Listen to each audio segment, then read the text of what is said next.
Great. Greetings from Tokyo. So we'll be getting going in a few minutes or so, but I'm just getting ready, just making the final preparations. So could you let me know, anyone out there, could you let me know if the sound is coming through okay? If so, then just let me know in the chat, and I'll be okay. Great. Oh, Blaze Sawyer, thank you so much. Mr. Liam is here. Mike Eli is here. X24 Rider is here. Wonderful. Absolutely wonderful. Zyrother is here. Hello. Hello. James Boothroyd. Oh, that's a nice name. And you say the sound is good. Great. Ben, the film reviewer. Hello. Wolfgratz. Hello. Thank you so much, my dear friends. So today we will be discussing the film, which is called Casino Royale. This was released in 2006, and this stars Daniel Craig as James Bond 007. And so I'll be just sharing with you some thoughts I have about this. And we will begin at 11 p.m. Tokyo time. It's now about 10:57 my time. So we'll wait a couple more minutes before we can start in earnest. But I'm looking forward to hearing your thoughts about this film, my friends. Very much so. Oh, Alan is here. Hello, my friend. Stephen, Sheriff is here. Cody T. You say, the first live stream of yours I've caught. Great, great. Mike Eli also confirms that the video and sound is good. That's great, great. I can never tell with these things. I always have to rely on your judgment for that. So thanks so much for the confirmation. Oh, Cine Arts is here. Great. Oh, excellent, excellent. So it's nice to see you, my friend. And Blaze Sawyer says just got the Mulholland Drive Criterion in the mail. Great. I hope you enjoy it. And 901 resale. Oh, hello. It's nice to see you, Louis B52. Laser Dreams. Oh wow, lots of people. Great. It's nice to see all of you. And yes, Mad, what's looking all sinister and thinky at us. Yes, this is the Mad Mikkelsen, right? Le Chiffre. So it'll be Shandan Rawal is here. Hello, my friend. It's nice to see you. So many dear friends joining as always. So I'm very touched as always. Elsie Tsui is here. Hello, and hi from New Sub. Oh, hello. It's nice to It's welcome. It's nice to meet you, Elsie Tsui. Thank you. Mainly Movies. Hello, Mainly Movies. I mentioned Cine Arts before, and Mainly Movies as well. So mainly with an E. So let me just mention, just before I begin, I had the great honor of interviewing Cine Arts, Tommy at Cine Arts, and then I had the great honor of interviewing Alyssa at Mainly Movies. So two very lovely people, each with their own YouTube channels, Cine Arts and Mainly Movies. So if you want to check out those conversations that I had with them, you can, they're uploaded onto my channel, and you can also link to their own YouTube channels, Cine Arts and Mainly Movies. And they also talk about James Bond films, so that's also very nice. So thank you very much. It's really nice to see you live again. So. But anyway, my friends, let us begin now. It's now 11 p.m. Tokyo time. So greetings from Tokyo, my dear friends. Welcome to another live stream. It's been, I think, 2 weeks since my last live stream. And now I am trying to go through all of the James Bond films in a kind of random order. And so, as some of you may know, we have already spoken in a live stream format about films such as On Her Majesty's Secret Service, The Living Daylights, and Dr. No. And so if you're interested in checking out the live streams of those, they're already uploaded as videos, so you can always check those out as uploaded videos on this channel. But today, my friends, we are going to be discussing another film. So all the way up to now, we have been discussing what have been debut films of the respective Bond actors. So we talked about George Lazenby's one and only film, and thus it's his debut film, which is On Her Majesty's Secret Service. Then we spoke about Timothy Dalton's debut film as 007, which was The Living Daylights. And then we spoke about Sean Connery's debut film, which is Dr. No. And so I thought it would be nice to go to another actor's debut film today, which is Daniel Craig and his debut outing as James Bond, 007, and I'll talk about the number status about that as well in this film. And the film is, of course, Casino Royale from 2006. So that's the topic of discussion today, my friends. And with that, I should just say from the outset, as preliminary comments, before I begin, I always say this with every live stream I conduct, which is that this will be a spoiler-rich conversation, talking about the ending, talking about specific details, talking about narrative strands, surprises, etc. And so if you have not seen the film Casino Royale from 2006, I would strongly recommend that you turn off this live stream and watch the film. And then after you've seen the film, you can always come back to this channel, because this live stream will be uploaded as a video after the fact. So you can always come back at any time after you've seen the film. But I do suggest that you check out the film first, and then you can come back to this live stream or video after the fact. And it'll always be here, my friends, so no need to worry about that. Another thing is, I am going to be speaking about this film, as I do with all the other films on this channel, as a fan of this film, and I don't claim to have any insider knowledge about the production. I don't have any direct connection with the filmmaking process and the like. So I'm coming at this purely as a fan of this film. I remember seeing this film when it first opened in the theaters, and I've been regularly revisiting this film ever since. And so that's the perspective that I will try to bring to this conversation when I speak about this film. And so that means I won't necessarily be able to address every single point about this work. If you have any questions, chances are I'll try my best to answer them, but it's always likely, or it's always possible, that I won't know the answer. And so again, I'm just coming at this as a fan, but hopefully we can all have a nice discussion, you and I, about our feelings about this film. And I'm looking forward to hearing your thoughts about this. And speaking of which, the live chat is open for anyone who wants to make a comment about this film or about any other film. And so I will just look at it. You know, it's just me by myself, and so I don't, I'll do my best to check out the chat, but please feel free to share your thoughts, ask questions among each other, ask me questions if you like, and I will do my best to address them.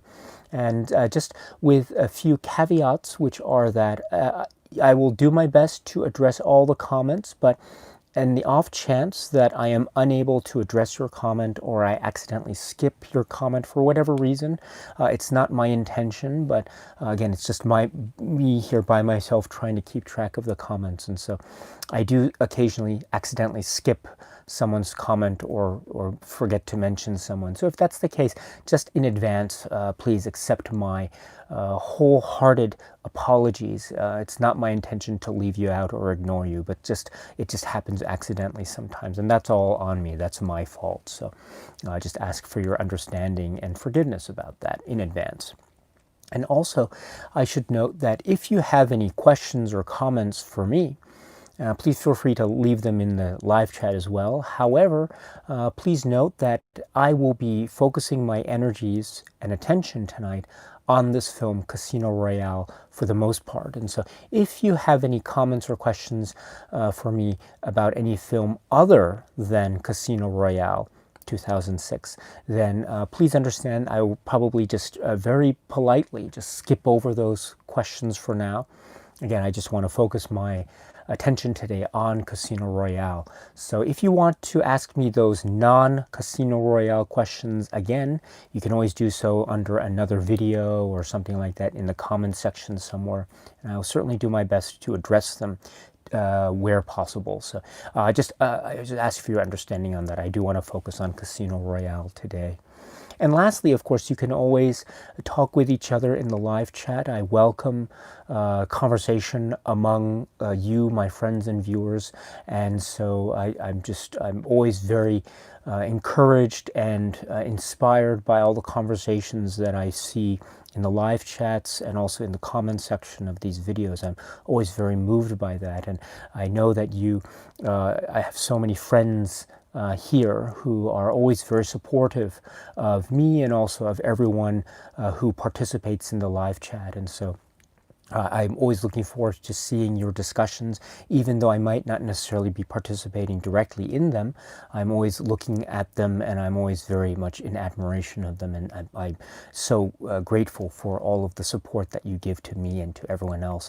And also, I'm always grateful that you always give to me a kind of respect, and even though you might not necessarily agree with what I have to say, you still always give me the respect that I really appreciate.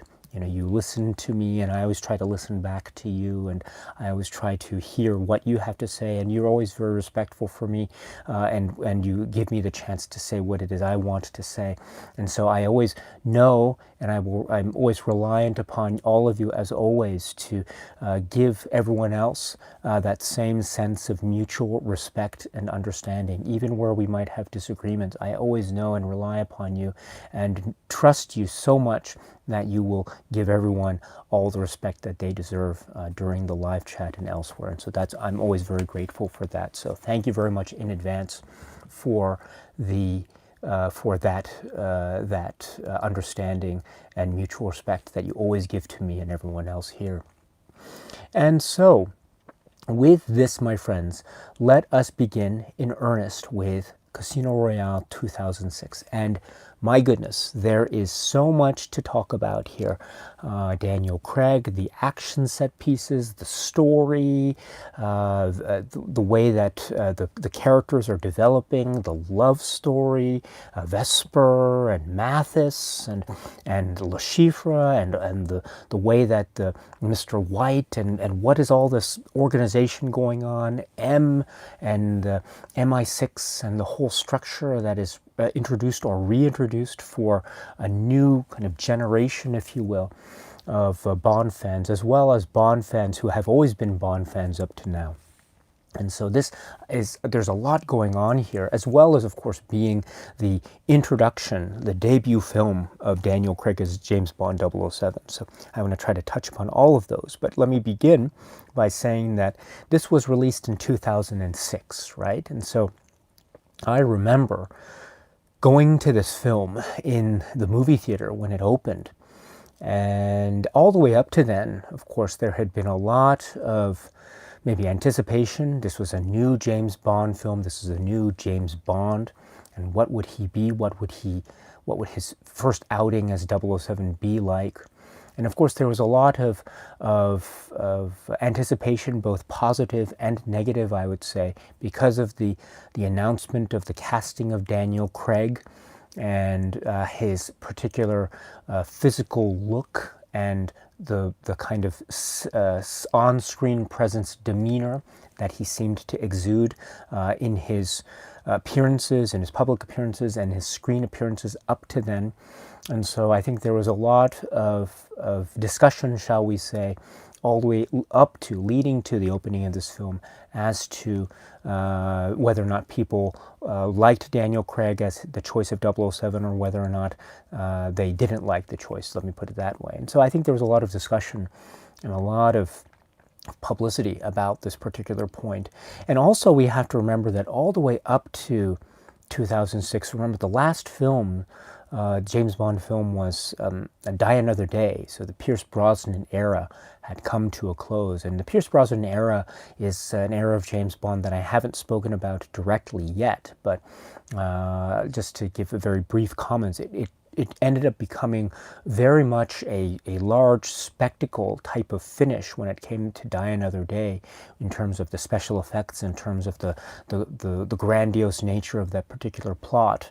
And as I say, it almost reached levels of, dare I say it, certain almost quasi-fantasy genre film levels, I would suggest. And so, which is a great thing, I don't get me wrong about that, but it reached a certain type of tenor, the James Bond films did. And so this was in the air, I think, or at least in my mind, when I went into that movie theater just before the lights turned down and the film started.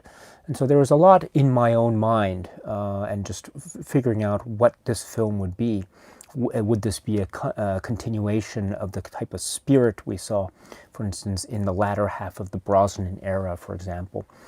And when the film played, I was into it. I remember there was a lot of cheering and clapping at certain points, and I'll try to get to that as well. And then the film, it was quite a long film too. It was over 2 hours, 2 hours and 20 minutes, 25 minutes, something like that.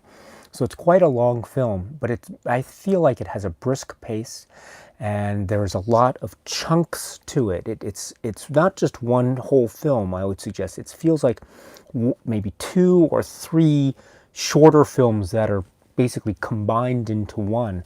So it feels like actually 2 or 3 separate films that have a certain continuity to them. But I think that helped with the overall pace of it, and it helped to make the film feel a lot shorter, for me anyway, than it actually was. In other words, it went by very quickly for me. And then the end credits rolled and the lights came up, and I remember feeling incredibly satisfied with what I had seen on the screen. And I was incredibly satisfied for many reasons, but I think primarily I loved the way that a lot of moments between Bond and the other characters in the film were portrayed.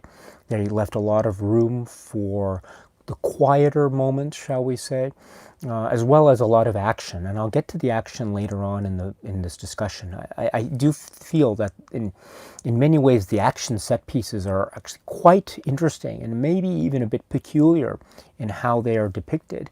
There's a big frenetic sense to the action, the pace of the action scenes. They feel very larger than life.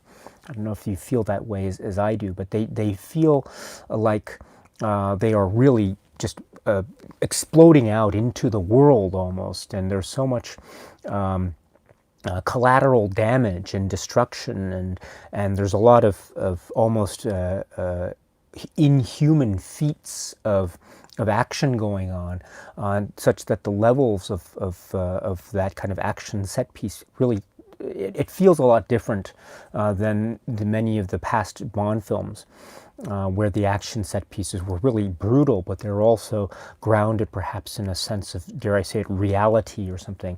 I think back to the earlier films, for instance, of Terence Young and James Bond, the Orient Express and From Russia with Love, for instance, or some of the fight sequences in Dr. No. I think here in Casino Royale, I think maybe you feel the same way, I'm not sure, but the fight scenes in Casino Royale seem to be much different and much larger and grander. And I'll try to discuss later whether or not I think that overall works for this kind of James Bond philosophy that I think this film is going for. Whether it goes against it, I'm not sure. I think there's a little bit of an interesting discontinuity, shall we say, between the fight scenes and how they seem to be very much larger than life on the one hand, and then the other quieter detective moments in the film where Craig as James Bond is trying to figure out what's going on. He's putting together information that he gathers step by step, and also the confrontations with Le Chiffre and his meetings with Vesper, and how these are over the central set piece of Montenegro and the poker game. And these seem to be quiet moments, although there are interspersed in those sudden blasts of action energy, which also parallel this sense of the the over-frenetic sense of the action on the one hand, and then the quieter moments on the other, which seem to be aiming for a sense of reality. So in other words, there seems to be a sense of hyper-reality on the one hand, and then a sense of or overly dramatized, not overly, but a really hyper sense of action on the one hand, and then a quiet calm of reality on the other. And this film seems to be trying to straddle these two poles of tenor and tension. Now, I'll try to discuss whether it works or not in the long run, but in any event, my first impression of the film was this kind of sense of a dichotomy. And it felt to me at the time that, as I say, it felt also very different than what I had seen in the Pierce Brosnan era up to then, because it felt like we were trying to get different, quieter character moments, and seeing how even in the action set pieces we have Bond trying to think and trying to figure out how to outwit and outmaneuver his opponent. We also see action as being expressions of Bond's character.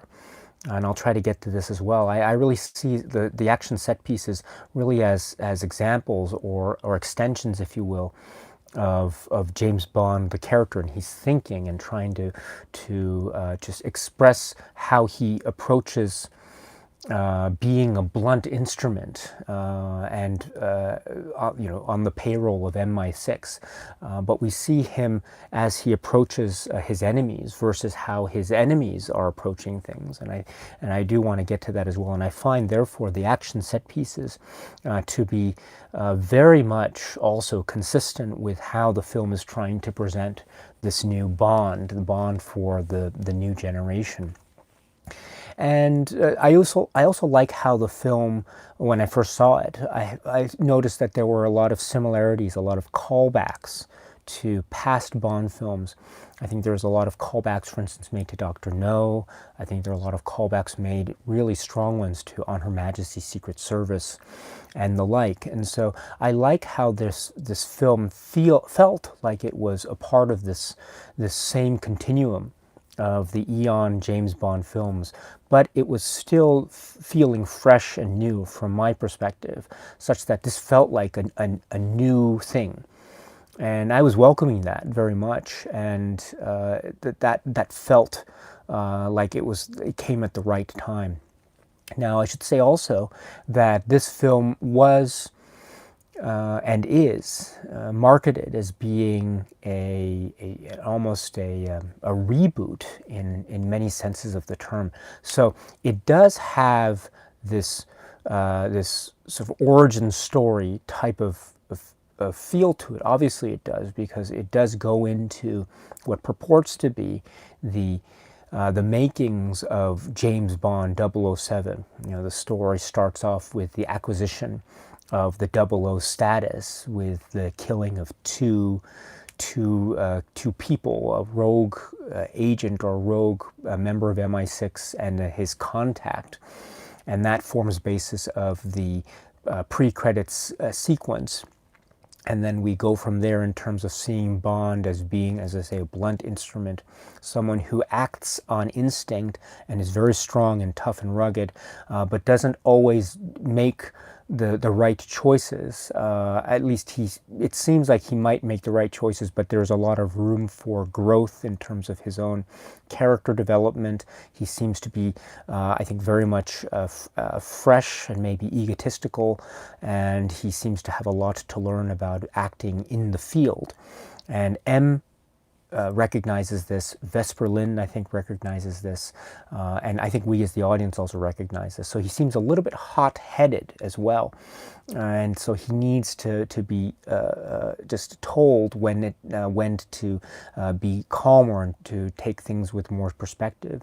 But because he does also have an innate sense of shrewdness, of observational skills, and of course he is very tough and very skilled, and so this is therefore purported to be a type of origin story in many senses of that. And so we see what purports to be maybe the beginnings of things like the vodka martini, or we see some glimpses of what will end up becoming the gun barrel sequence of the film, kind of, which I thought was a really neat thing that happened, how they used the gun barrel sequence idea. And also we see little aspects about how he begins to become the gourmand, how he begins to become the gentleman spy, as it were. And all these little details that I think are being interwoven into the narrative text of the film. But again, this is, I think, also meant to suggest that we are turning the page and we are really starting a new, fresh chapter in the history of the cinematic life of 007. And that's how I took it. And as I say, when the film finished, I was overjoyed with the result. And ever since, I had been revisiting this film time and time again. My feelings are more or less consistent with how I first saw them, but I will try to explain, as I was indicating earlier, I will try to explain a little bit about how I do feel now, in particular about how the action set pieces are balanced with the rest of the film, and how the film overall works in terms of I find it to be quite a radical structure in terms of how it's essentially joining 2 or 3 separate sub-films into one film, which I think is somewhat unprecedented in the overall history of the Eon James Bond film franchise, and I think it's a fascinating example of that. But before I go any further, let me just go to the live chat and see what it is you have to say here. So let's see here. Sorry about this. Let me just go back. Okay. So let's see. Thomas is here. Thomas Lawson is here. Hello. Erwin Tickler is here. It's nice to see you, Erwin. Michael Abrigo is here. Let's see. Yusuf, hello, from Turkey. Hello, Yusuf. It's nice to see you. And Wolfgratz, our dear friend, says, actually, I saw this, the film Casino Royale, for only the second time on Thursday, so others will have thought more than I have, as usual. Really, no, my dear friend. I look forward to hearing what you think about this. Shandan says, missing Eva Green, yes, as Vesper.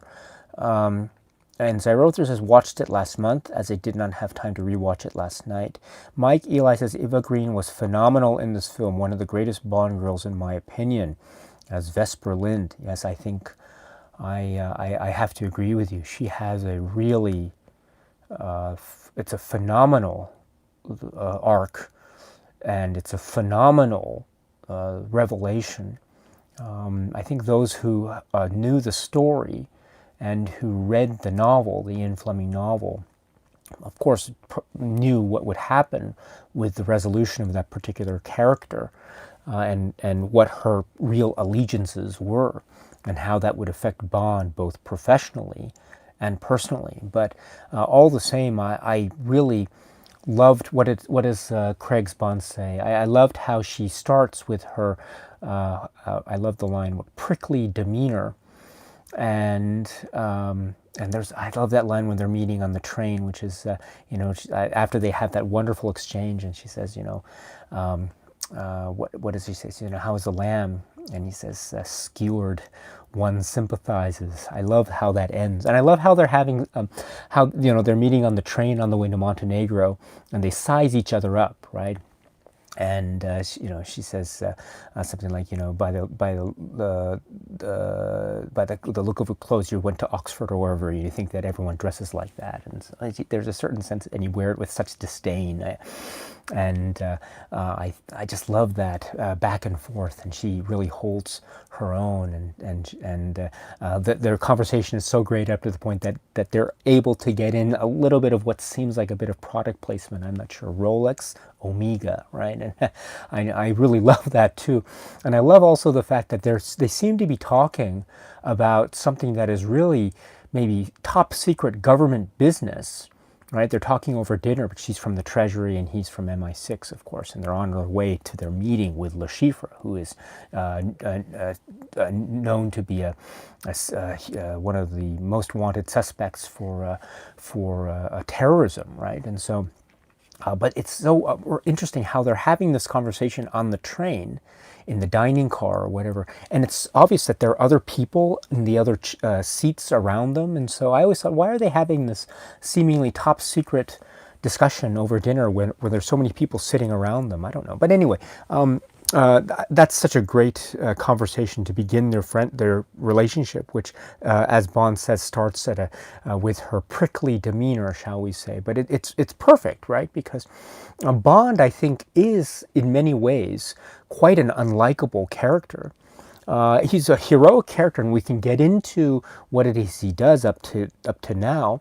But at the same time, he is very quite unlikable, I think, in many aspects, and so I think there is room also to understand what Vesper's feeling, and it also is, I think, further augmented. For example, when they go to the hotel and they check in, and Bond essentially blows his cover from the outset. And he says, my name is, Bond, but you might find my name as under Beach. And so he essentially blows his cover, and he has a sort of egotistical attitude, a carefree egotistical attitude about it. But it does seem like maybe he's taking it a little bit too far. And so I think that there is room, therefore, to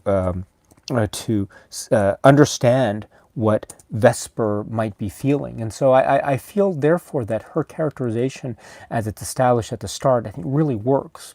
And then it grows over the course of this part of the film, of course, and she has that vulnerable moment after she witnesses the deaths of those of the two that Bond fights in the stairwell. In the middle of, during one of the breaks of the game, of course, and then afterwards, when Bond goes into the hotel room, he finds her sitting alone, shivering. He sees a broken wine glass, which suggests that maybe she was having a difficulty handling this terrible moment of witnessing these two men being killed by Bond, and then she's there in the shower. And we understand, or we think, that this has to do with her reaction to this. Although, when the film ends and we realize what her final story is, and how she really was under a lot of emotional strain, and essentially maybe she was being manipulated or something like that in terms of her actual allegiances, I think we can look back on this moment in the shower when she's sitting alone with the water running, and maybe we can think that perhaps there was more to this moment than what one might have thought as one watched this film for the first time.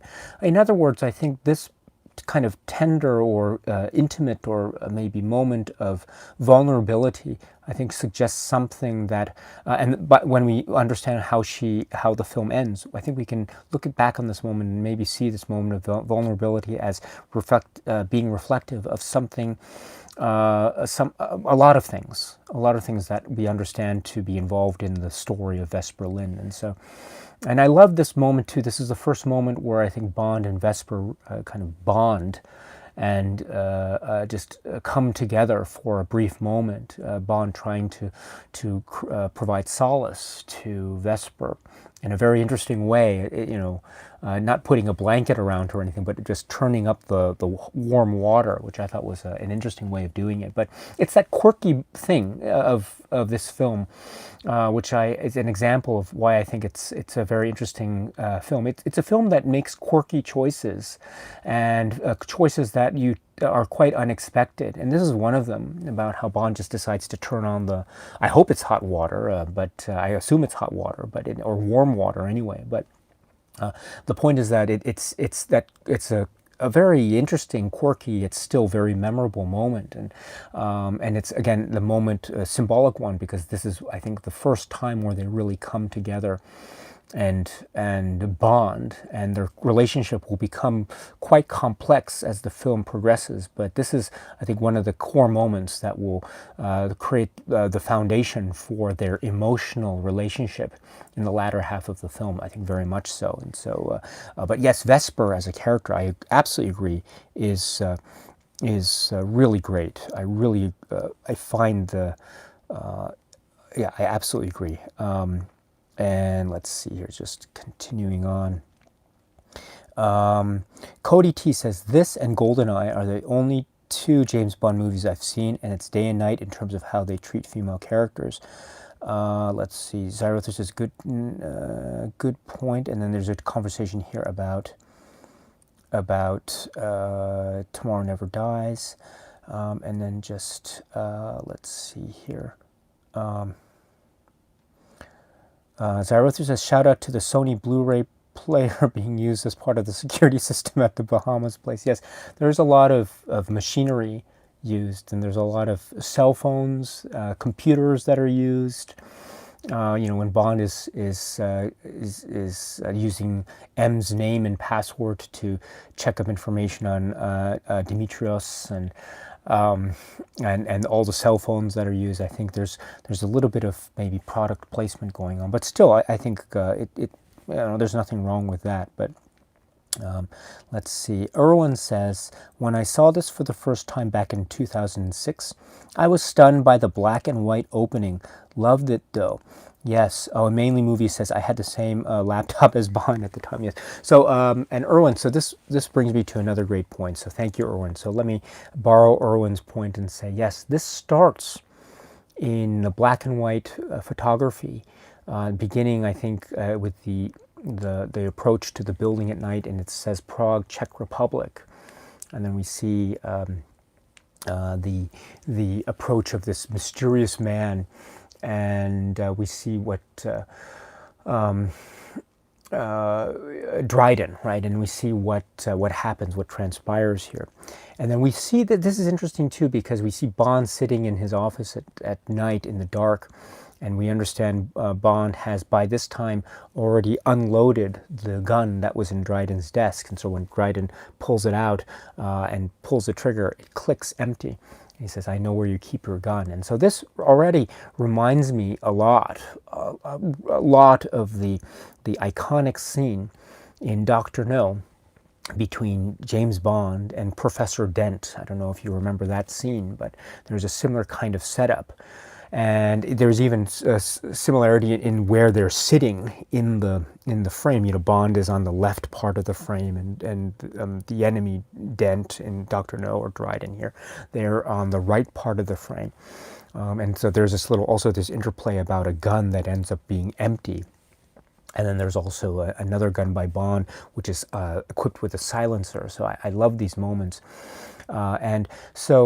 And then there's also a dialogue interchange between them before the final hit is made.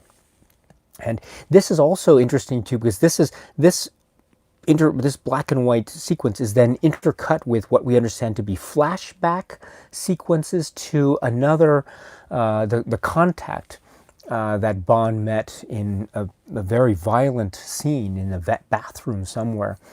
And so this was I thought it was a very brutal, violent way to open, and a lot of crushing of tiles and mirrors and the whole stuff. And so this was really quite unpleasant, really in-your-face type of violence. And it reminded me also a lot, I don't know if you know the film Torn Curtain, which is the Alfred Hitchcock film from the 1960s starring Paul Newman, and it had a very famous scene about people trying to kill a spy or kill an agent or someone, and the whole point was how difficult it was to really kill someone because of all the physics involved and the physicality that was needed, and the rough brutal energy that was always required to do the dirty deed. And I found something similar in the way that the action, the really violent action, was being portrayed in these opening moments of the film. And I also noticed too that even the black and white photography in these fight scenes was a little bit different and maybe grainier than, say, the black and white photography that was then used in Dryden's office for the second kill. And so this was really, I think, very shocking to me and very eye-opening, and I thought very apropos, because from my point of view, it did two things. One, it really established Bond as being not just a blunt instrument of MI6, but a really violent, physical, almost monstrous person who is capable of doing acts of quite vivid violence. And I thought this was a very much of confrontational type of introduction into the character of Bond. And I thought it was quite needed, because Bond needs to be established as being this really tough, blunt instrument tool that is a killer. And so I thought that this establishing of this character aspect was really essential and important to create what we would therefore understand to be his own physical threat, because Craig's Bond is, I think, meant to be a real physical threat whenever he is in the room. And I think this opening sequence really establishes that really well, on the one hand, which is fresh and I think quite new. It felt new at the time anyway. But then the second thing that I think this opening sequence did was it tied back quite nicely to Bond's the cinematic past of James Bond. As I say, it indicated Dr. No vibes to me, which I thought was really great. And actually I said two, but the third thing that it did, which I thought was interesting, it felt like it was rewriting the playbook, right? Because there was no gun barrel sequence, a traditional gun barrel sequence at the beginning anyway, to start the film. And it just went straight into the car at night, Prague, Czech Republic, which is also an interesting thing too, because that little subtitle automatically further suggests that we are in a post-war climate. And I'm sorry, post-Cold War climate, excuse me. And so this is Bond for the 21st century. So it feels like, and we got that a lot in Pierce Brosnan's Bond, of course, but even in Pierce Brosnan's era, we did get hallmarks and hearkening back and reference calls back to the Cold War. Quite directly. Here, of course, we have one reference to the Cold War where an M comes out of maybe a minister briefing or something, and she says, I miss the Cold War or something like that. That's probably one of the only direct mentionings of the Cold War. But Bond himself is, I think, introduced here as being a creature wholly of the post-Cold War climate. And we see that because his acquisition of his 00 status occurs in this post-war climate, as the title card or the subtitle suggests and all. And so I think that, plus the non-traditional gun barrel sequence, plus the establishment of this rough, dangerous, volatile Bond, etc., I think really sets the stage for a turning the page or rewriting the playbook of 007, the cinematic depiction thereof. And I think it really did the job quite well, all the way up to what we saw to be the new gun barrel, which was a sudden emergence of the gun and then Bond turning, which I thought was genius. I thought the gun barrel that was used in this film, I know a lot of people might feel differently, but I thought this was really well done and so clever, and it led in perfectly into the You Know My Name, the title sequence, and it set the stage brilliantly into it said something new, but yet recalled something that was really fresh and needed. And so I love that gun barrel sequence. And in fact, I think of the whole Craig era, I would say that this is probably my favorite gun barrel sequence, if you want to call it that. And I have some thoughts about how the traditional gun barrel sequence ended up in the Craig films as we saw them in later films, but I'll leave that conversation for another day. But But for now, I love this opening, and it led into the title sequence, which I thought was just I was so blown away by how I thought it was such a creative title sequence, and the song, you know my name. I love the song. It had that. It reminded me a lot of John Barry's theme of On Her Majesty's Secret Service. It had that kind of offbeat sort of da da da da da. It had that slightly offbeat feel to it that reminded me a lot of how John Barry's On Her Majesty's Secret Service theme opened. Do you remember da da da da da? And it had that similar type of vibe to it, and even the notes, I think, and how the David Arnold score carried that through. It really reminded me a lot of the On Her Majesty's Secret Service theme. And if you remember in On Her Majesty's Secret Service, let me just speak about the music for a second. But if you remember from On Her Majesty's Secret Service, you remember how the theme of On Her Majesty's Secret Service and how that was used in that film, it seemed to be a nice alternative, let me put it that way, to the use of the James Bond theme.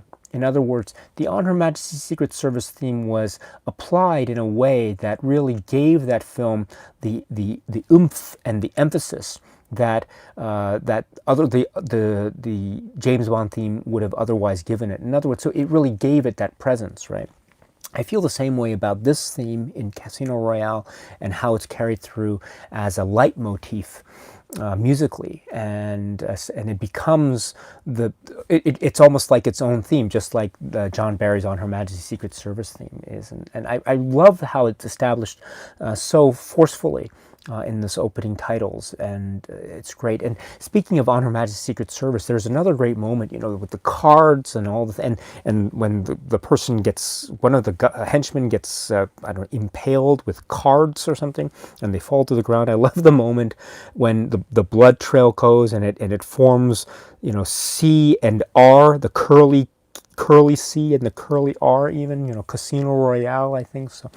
That was a really interesting thing. There was one moment in the title sequence that I thought could have been improved, which was where you have the card and you have the bullet holes and 7, and it says 007, and it goes and it fades into suddenly, just inexplicably, like a computer screen, and you just see someone typing like 007 status confirmed or something, which I thought was a weird cut. I never really understood that. But again, this is a film that is filled with a lot of quirky moments, and I think that's one of the quirky moments of this title sequence. But that's one that I don't know if it works completely in my eyes. But other moments in the title sequence that I thought were really, really quirky, but worked really well. When that thing goes across the screen there, and it goes over the Queen's face, and then suddenly you see Vesper's face for a moment, and it goes back. I thought that was such a quirky moment. It worked so well, and it came in the moment of the song where it had a kind of twangy guitar.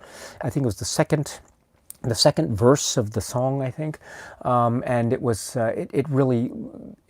it almost was like a subtle clue as to maybe Vesper is not who she might seem to be at first glance. Maybe there's a different side to her character. Maybe what we see is not really who she is, and maybe that was a subtle clue that was introduced immediately in the title sequence, and I love that quirky moment too. And the title sequence also, when we think back about it, actually, let me save that for another thing. Okay, I'll save that. Let me table that what I was about to say, and just say one more thing, which is that the title sequence also has that lovely introduction of Daniel Craig. Not like, the pre-titles had a great introduction, but here we have a color introduction to Daniel Craig as the song ends, and we get the final part of the credits, and we see the black silhouetted fighter of the title credits load his gun and walk with all the cards exploding and everything, and you know my name, and then he walks slowly to the camera, and suddenly we see that this image becomes Daniel Craig, and his blue eyes become so pronounced and blue. And this, I think, was this is a fourth wall moment, I think, and this reminds me so much of the introduction of George Lazenby as James Bond in the pre-title credits sequence in On Her Majesty's Secret Service. This never happened to the other fellow, and he looks into the camera and he runs, and then that starts the credits. Right here, we have Daniel Craig walking towards the camera and looking right into us with his blue eyes, and this is saying, "Here I am." It's announcing him, "Here I am, like it or not. Here I am, and here I go." And oh gosh, it's a stellar moment. And I got chills when I saw this. This felt just like George Lazenby's This Never Happened to the Other Feller. And it almost to the point of the way that his head is framed. It's framed almost off center, almost in the same off center way that George Lazenby's head was framed off center in On Her Majesty's Secret Service at that moment. I just got chills when I saw this in the theater. And again, this is another way that this is linking back, I think, in a subtle way to On Her Majesty's Secret Service and James Bond's cinematic past, while still making a statement about wanting to forge ahead with a new direction. And so that was a brilliant choice, an absolutely brilliant choice. But anyway, sorry about that. But let me just go to the comments and see. Zyrother says, yes, the opening is beautiful, impressive way to start. Yes, thank you. And let's see here. Shandan says, I think if someone knows well how to play poker, then she will enjoy those scenes very much. Yes. I'll get to the poker scenes in a moment. Timothy, it's nice to see you, Timothy. Daniel Craig is not and has never been a proper James Bond, in my opinion. It's a good movie from one of my favorite filmmakers, but I don't think of it as a Bond film. This is a really good point, and I'll try to get to this later in the live stream about this aspect. And I do understand this, and it does feel very different, perhaps too different for some. And I'll try to acknowledge this when I talk about some aspects of this. But I'll hold off on my specific comments on that. But I do appreciate that really much, really do, Timothy. Mike continues, agreed, Irwin, the black and white intro to this new Bond was great. We see his first and second kill right off the bat. Love it. Let's see. Yusuf says, I remember a very, very strong basic torture scene in this movie. Yes, so there are a number of unpleasant scenes in terms of violence depicted and even implied, although we do see a lot of stuff going on. And I think the torture scene between Le Chiffre and Bond is one of them, and I'll try to get to that as well. And Mainly Movies says, agreed, this one has a really interesting incorporation of the gun barrel opening too. And Wolfgrat says, well, he is a different James Bond, but then isn't he different with each iteration?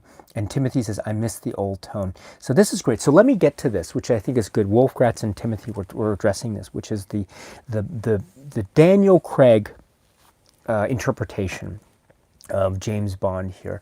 Now, I have to say, first of all, that I have my opinions about the Daniel Craig era, let me put it that way. So Quantum of Solace and Skyfall and Spectre, I have my opinions about the era broadly speaking as a whole, and I'll try to get to those when I speak about the later Daniel Craig films. But when I speak about Daniel Craig in Casino Royale, I really see a completely, how should I put it? This is an utterly physical Bond, but he's also a thinking man. He's a thinking blunt instrument of MI6, and he's even described that way by M, I think, at one point. And this is quite different than the type of physicality that we might have seen from Sean Connery, from Roger Moore, Lazenby, even Pierce Brosnan and Timothy Dalton. Because this is a Bond who essentially runs through walls. He crashes through walls. Remember the beginning when he's chasing the guy, and and they're going through the construction place, and they're just jumping all over the place. I mean, it felt really kind of unnatural, almost superhuman, how they're just doing. And of course, it's the parkour fight scene, which I think is great. But one part in particular, which I thought was so emblematic of this, you either like it or you don't, I think. But it's so emblematic, is when the guy does his parkour jump through the little window space inside the construction building there, and he goes through quite gracefully, I should say, through that little space and runs off. And then Bond immediately gives chase, crashes through the wall, and gives chase and just runs through and just continues with his pursuit. Remember that moment? I thought this was so emblematic. So emblematic, where Bond is just, he will basically put his body, what's the phrase? He will just really, it's just, his body is put through the ringer. He is really enduring a lot of physical punishment for the sake of capturing this guy, almost to the point it seems so overblown and almost ludicrous. I mean, I must admit that this feels, a lot of people say that Casino Royale is back to the realist element of Bond. And I must say, however, that while I understand where that kind of viewpoint comes from, and to a certain extent I would agree with that viewpoint, from another point of view, I would say that this film is, in fact, I wouldn't call this realistic at all, at least in terms of the action sequences. I think that the action sequences are quite elaborate. Then they feel almost like a lot of comparisons have been made even early on with the Jason Bourne films, and I think the Jason Bourne vibe actually becomes much more intense especially with Quantum of Solace. That is, I think, the ultimate Jason Bourne attempt at a Bond film, and so I think that is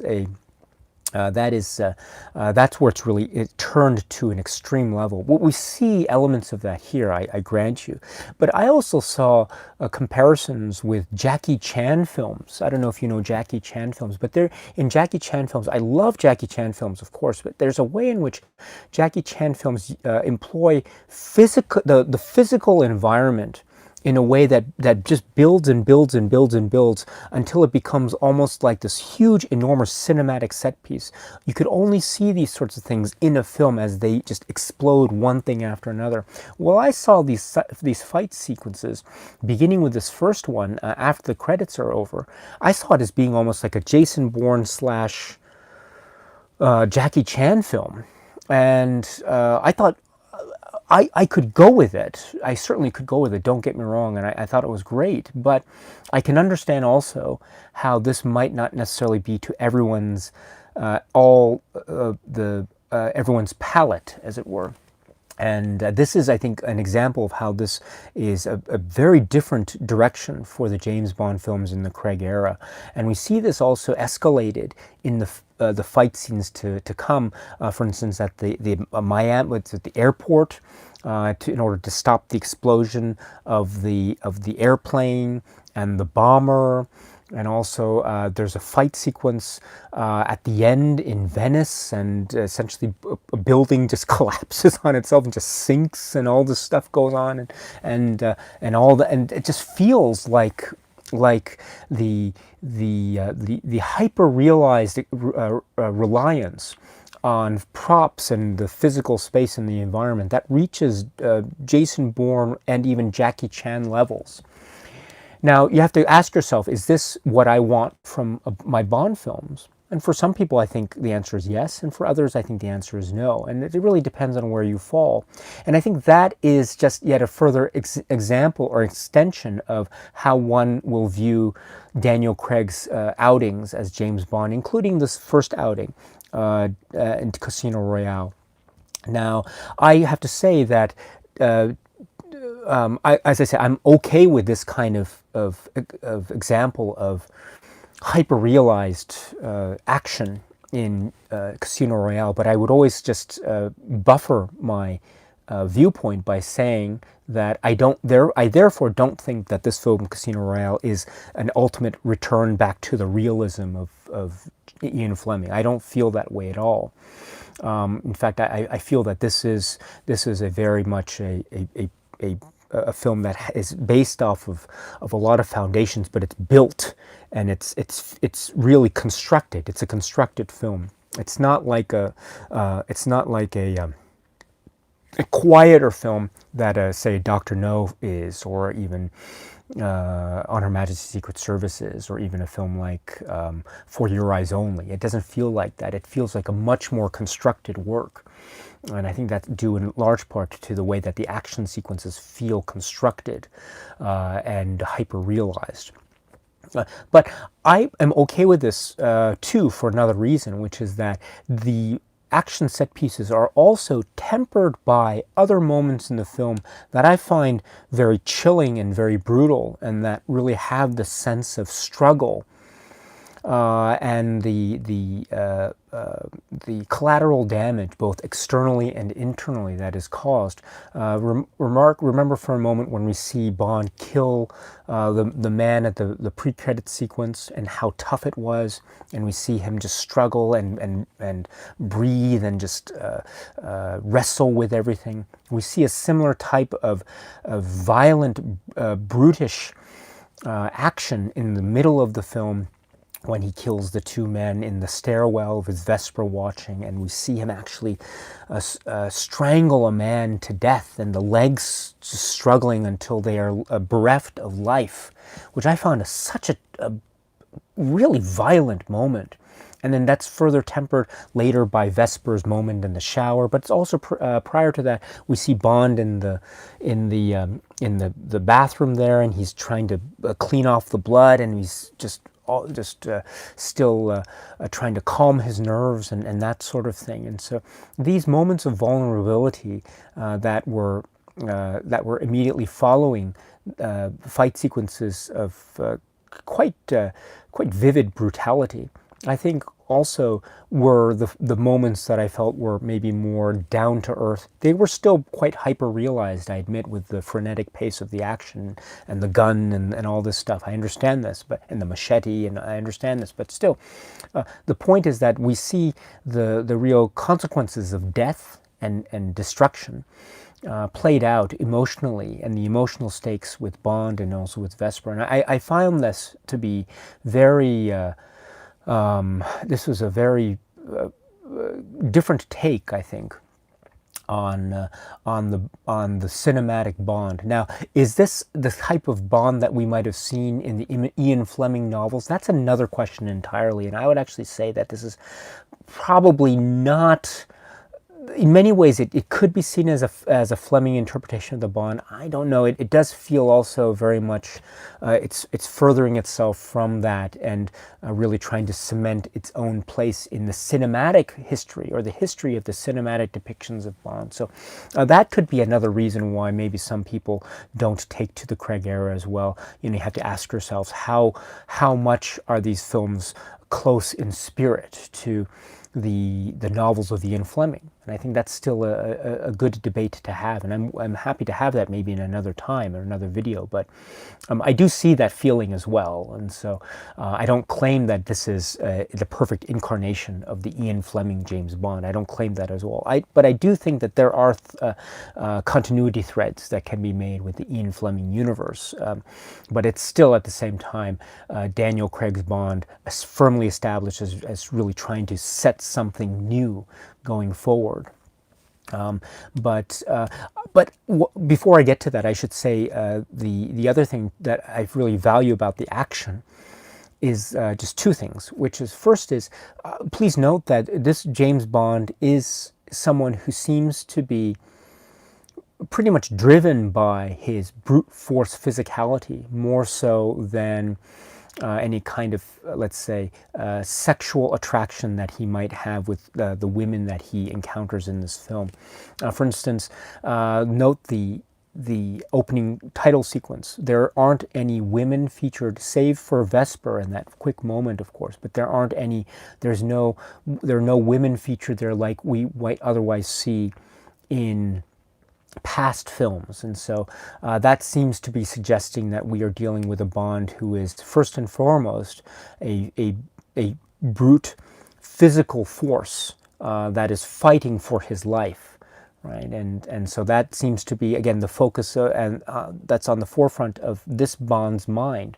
This is also perfectly played out when he is with Solange, and he's trying to extract information from her about Dimitrios, right? And she tells him that he is on the next flight to Miami, and so while Bond and she are in a very intimate moment, right? And I remember the people were laughing out loud, and they're on the floor, and she's just kissing him on top of him, and she slowly goes down like this, and you just see him, and he just says very coolly, he says, can I ask you a personal question? So I remember in the theater, people were just laughing at this moment. And the scene plays out rather interestingly by the fact that he essentially abandons her. He abandons this night of being sleeping with this woman in order to pursue his ultimate goal, which is to find out what this is, ellipsis, what this whole means, going to Miami and then finding out exactly what the whole plot of the terrorist plot is. And I found this, therefore, to be yet another extension of the Daniel Craig establishment of Bond, first and foremost, as a man on a mission and using his brute force physicality to achieve the ends of that mission. And if it means foregoing any kind of sexual liaison with a woman that he meets along the way, then for him, so be it, because the end point of the mission, that's what is on his mind. And so this seems to me a very different kind of establishment of character. And I thought it was a really interesting take, to be perfectly frank. I thought it was really quite interesting. And it's also even, I think, symbolized very much so by the fact that it is he who emerges from the sea in a very Ursula Andress type of way, but he is, with his muscular physique and everything, he is on display as well. And so, how should I put it? In an interesting way, and I don't want to belabor the point too much, but the spotlight is turned almost on him, and note also, and I don't want to get into too much about this, but note also in the Bond series of Craig, what happens to him at the end in terms of does he get together with the female character at the end, or doesn't he, and that sort of thing. So these sorts of the relationships that he has with women, Bond has with women, I think, is depicted in a very different way in the Craig films, and this film, Casino Royale, is an example of that, a very strong example, and the spotlight, therefore, is placed more on the physicality of Bond than the muscular physique of Bond, if you will, which I thought was an interesting take, especially after we came from the Pierce Brosnan era, which I'm a big fan of, don't get me wrong, but again, it's a different turn in a different direction. And so, and again, is this for everyone? Is this for all Bond fans? Maybe, maybe not, but I wouldn't be surprised, most definitely, if this isn't for everyone. And I've met people who aren't fans of this film or aren't fans of Daniel Craig's era. And I should just say, finally, just as a reminder, I am a big fan of this film, but I do have thoughts about the Daniel Craig era that might seem to be, how should I put it, slightly different than my enthusiastic take on Casino Royale, let me put it that way. But I'll save those comments about the other films in this era for the time when I speak about those films. But Timothy, I completely sympathize, and your comment is well taken when you say in the chat here, I miss the old tone. And so, well taken. I understand completely, my friend. Let's see. Mark L, hello, says, new Bond and exits what was present for so long. Yes, the female silhouettes in credits, as you see. Yes, I mentioned this. Chandan says Daniel Craig is the shortest Bond. You're talking about his physical height of all time, but his status as an actor in Bond films is very large. Yeah, that's an interesting point. Let me I'll get to that in a second. Wolfgrat says, talking about Craig, Hayden Poe is here, hello. And Erwin's talking about Layer Cake, another film with Daniel Craig. Welcome to the Layer Cake. And let's see. I'm just scrolling down here. Sorry about this.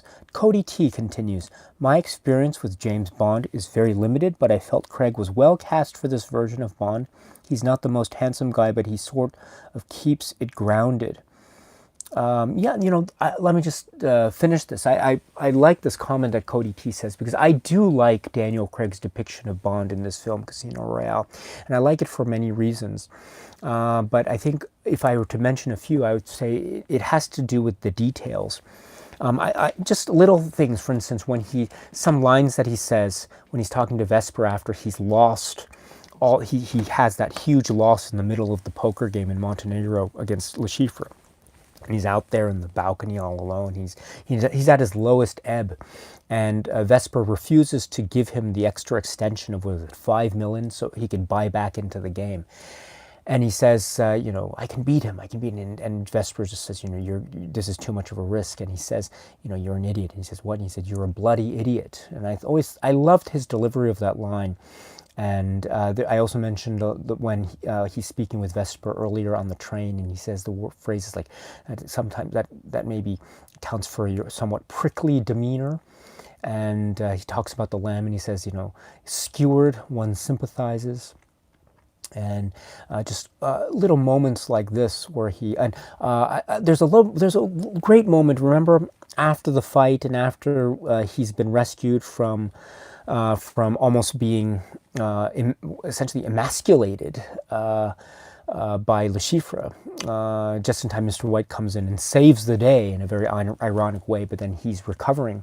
And then Mr. Mendel comes in, the banker, with the whole machine in order to get the winnings transferred to the proper bank account. And so he comes in and he says, and Bond says, you don't bring any chocolates with you. And Mr. Mendel says, no, I don't. And he just laughs, ha ha ha.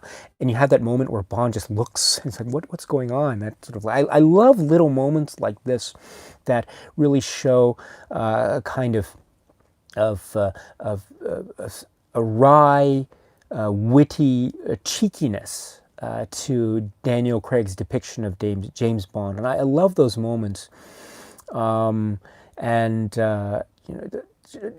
little sly things, the whole thing about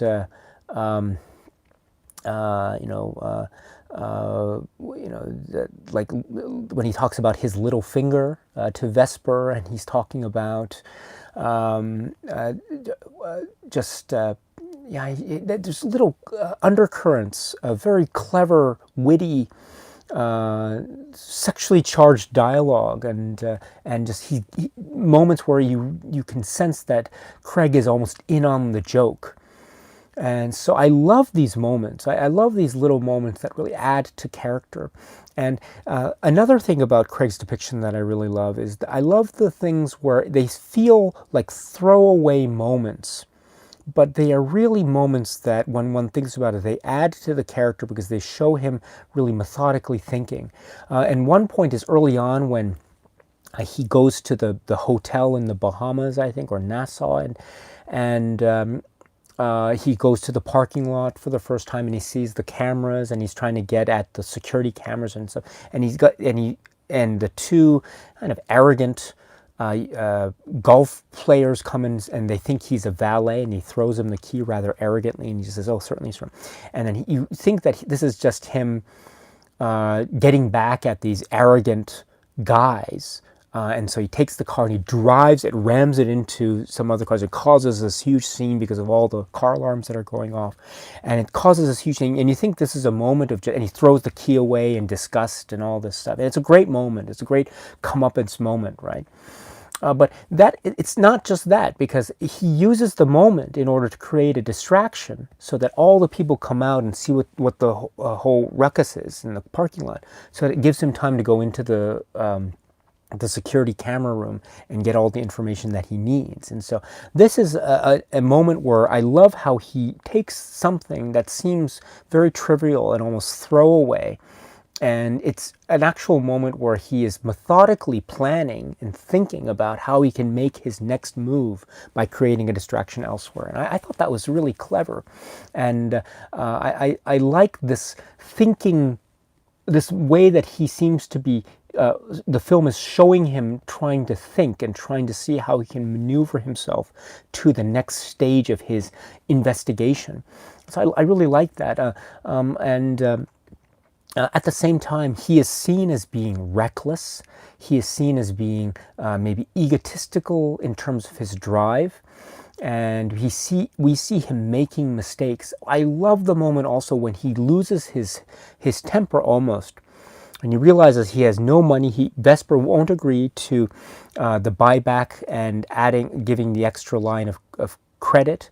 And so what does he do? He sees Le Chiffre walking one of the breaks, and he suddenly he loses it, and he loses his cool. He grabs a knife, and the assumption is he's just going to go and he's just going to assault him or kill him or something, which is completely going against the whole mission. And then thank goodness that Felix Leiter stops him in the nick of time and then gives him the deal. We'll extend to you the American government will extend to you the cash that you need in exchange for allowing us the opportunity to capture Le Chiffre, and that's the deal that they make. And this is the forging of the relationship between Felix Leiter and James Bond. And so. But that's a great moment too, because Bond is seen essentially losing his cool, and unless there was some intervention on the part of Felix Leiter, he really could have done something catastrophic that would have been just right. Le Chiffre would have won, and Bond would have lost, and it would have been doubly so. So we see Bond making mistakes, fragile. And that kind of depiction that I think Craig and everyone here in the film, the filmmakers give, I think is an extraordinary one. And it's one that is also in keeping with this idea of Bond and his roots and a kind of origin story. And I think this origin story setup also gives room for creating a Bond that is not infallible, and creating a Bond that therefore has room for growth. And also a Bond that acts on his own, and almost a rogue Bond. I mean, this is a very much a rogue thing that he does, because it's off the page and it's going completely against what his mission is.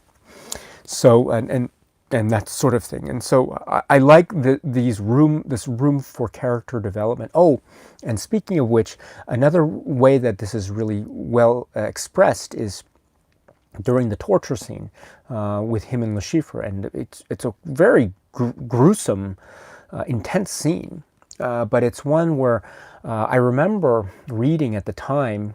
I wish I had the exact article in front of me, so please forgive me for not being specific in my reference. But based on my memory, at the time, I remember that I read an article that had quotes, or it was interviewing Barbara Broccoli.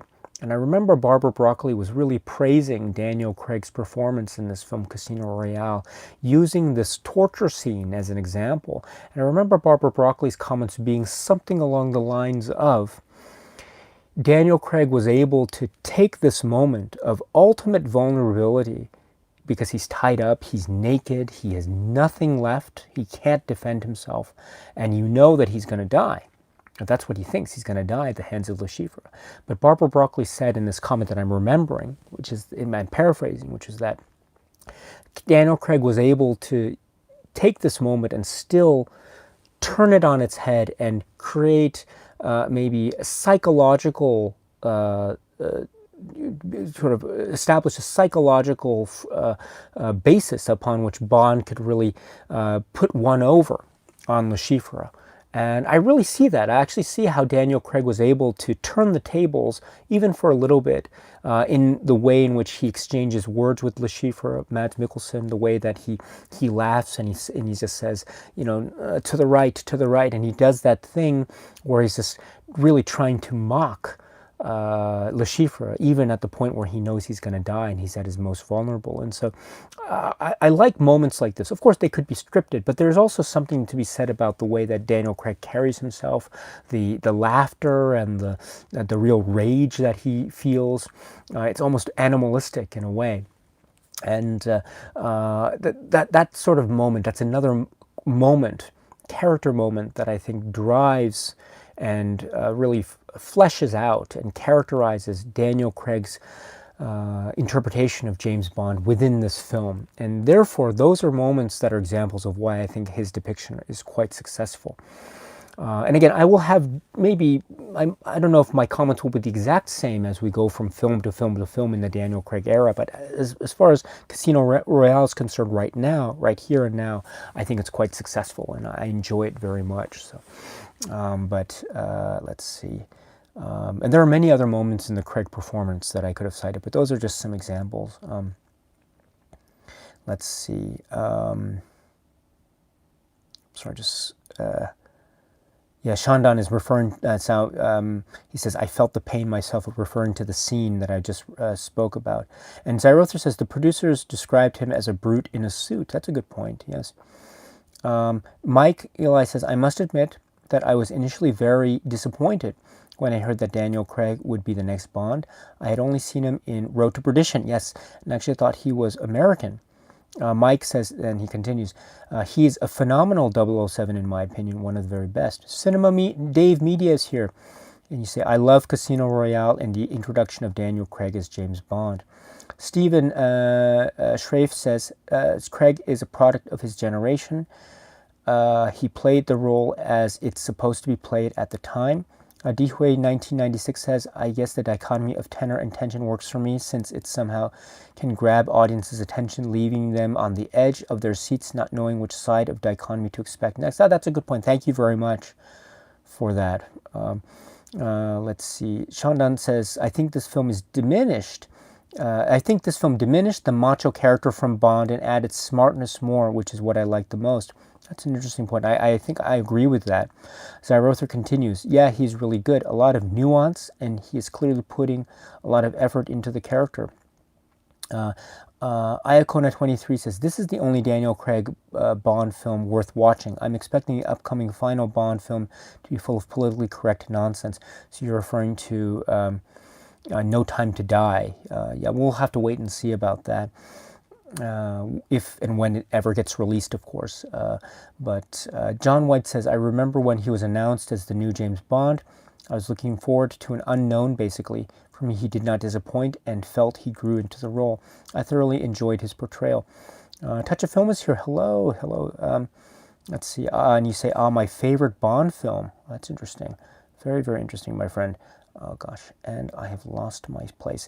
While I try to get back to my place in the live chat, let me just continue by saying that also, I don't think this film is perfect by any stretch. I think there are moments that are a little bit, they could have been handled a little bit better. For instance, I think the poker game sequence.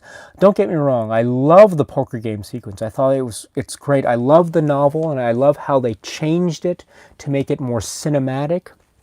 I love how we had poker introduced in the film early on with Dimitrios and the whole thing with the Aston Martin and all that. And I love this. And we see a little bit of the playing on the boat of Le Chiffre. And I love all the cameos that we see. We see cameos from actors that were in Bond films in the past. We even see an actor who was in a Dario Argento film, and all this sort of. I love these little moments in the poker game, and so I thought that was a great sequence. However, I do understand also that there are things that have to be transmitted. There are some moments of information that need to be told to the audience, and sometimes it's so hard to tell that cinematically without seeming to be a little bit. So there's this whole thing about how Bond figures out the tell of Le Chiffre and this thing right here, what he does, and the whole thing about how he goes to the bar and reveals the tell to Mathis and Vesper in this moment when he just takes a break from the game and then goes back. I don't know. I always felt that to be a little bit forced, in terms of providing explanatory information. And Mathis too. I love the character of Mathis. I think that's such a great character, and it becomes so complex, really complex here. And in fact, I think it's carried through. I don't want to mention too much, but it's carried through in the next film, Quantum of Solace, so well. And I think that's one of the best parts of Quantum of Solace is the character of Mathis. Absolutely unbelievable. But the seeds of that are sown here so brilliantly. And Mathis is seen as this cool, suave character. He loves Photoshop, who has the ability to get at the police chief, Michael G. Wilson himself. And so Mathis is a very powerful, influential guy. But he does have this way, does he not, of really telling us all the time how much is in the pot. That's the tell. Bond was right, that sort of I chuckle a lot whenever I see the film and whenever I see Mathis talking to Vesper as they're watching the poker game. So I get all that stuff. I get it. It's a little bit could have been handled a little bit better. But that aside, I still think that the Mathis storyline, as it occurs here and it goes into the next film, I think is absolutely brilliant. And I love the ambiguity. Not knowing exactly what's happening with that character is so great. So again, I was just thinking, what is he? Is he a good guy? Is he a bad guy? What's his situation? And so at the end of this film, anyway. And so I thought that was really wonderful. I know I'm going to get off track here because I was talking about weak points of the film, but let me while I'm on the topic of Mathis, I'll get back to the weak points in a second, but while I'm on the topic of Mathis and the way in which ambiguity is created by virtue of Mathis, and also I think by Vesper as well, but Vesper is more clear-cut in the way that we know her story, and when we know ultimately where her allegiances were because of the way that the story unfolded and what happened to her and what we know that she did. In terms of the money, in terms of Mr. White and all this stuff, we know that, right? So there's more ambiguity generated with the Mathis storyline. Okay, but I love the world that is created, and this is a world that feels not holy, I understand, but it feels like it seems to be maybe somewhat in spirit, perhaps, with the spy world that we see maybe in John le Carré. And the reason why I say this is because I love James Bond films where there is ambiguity and not necessarily knowing who is siding with whom, with whom is this person allied to. And so this is a kind of thing about mystery and ambiguity and not knowing what's going on, not knowing who to trust. I love this stuff. I love it when James Bond films go in this direction, the John le Carré spycraft world direction, let's put it that way. And I feel like, not completely, but I feel like in moments like with Mathis and like with MI6, seeing the whole organization kind of come together, especially when they're helping Bond, trying to put on the defibrillator and trying to help him because he's just been poisoned, the digitalis poisoning, and trying to help him online live, like live chatting, really. And I like how the team is put together. M is always on the phone.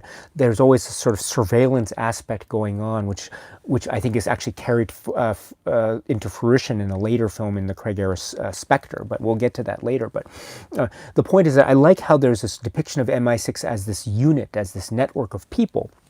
That reminds me a lot also of some of the early scenes in Dr. No, the Connery film, where we actually saw people with the radio and people sending messages to each other and other people at MI6 and things of that nature. So I like how Bond is therefore just one person in this whole network of spies and informants in this John le Carré type of atmosphere where you don't necessarily know who to trust all the time.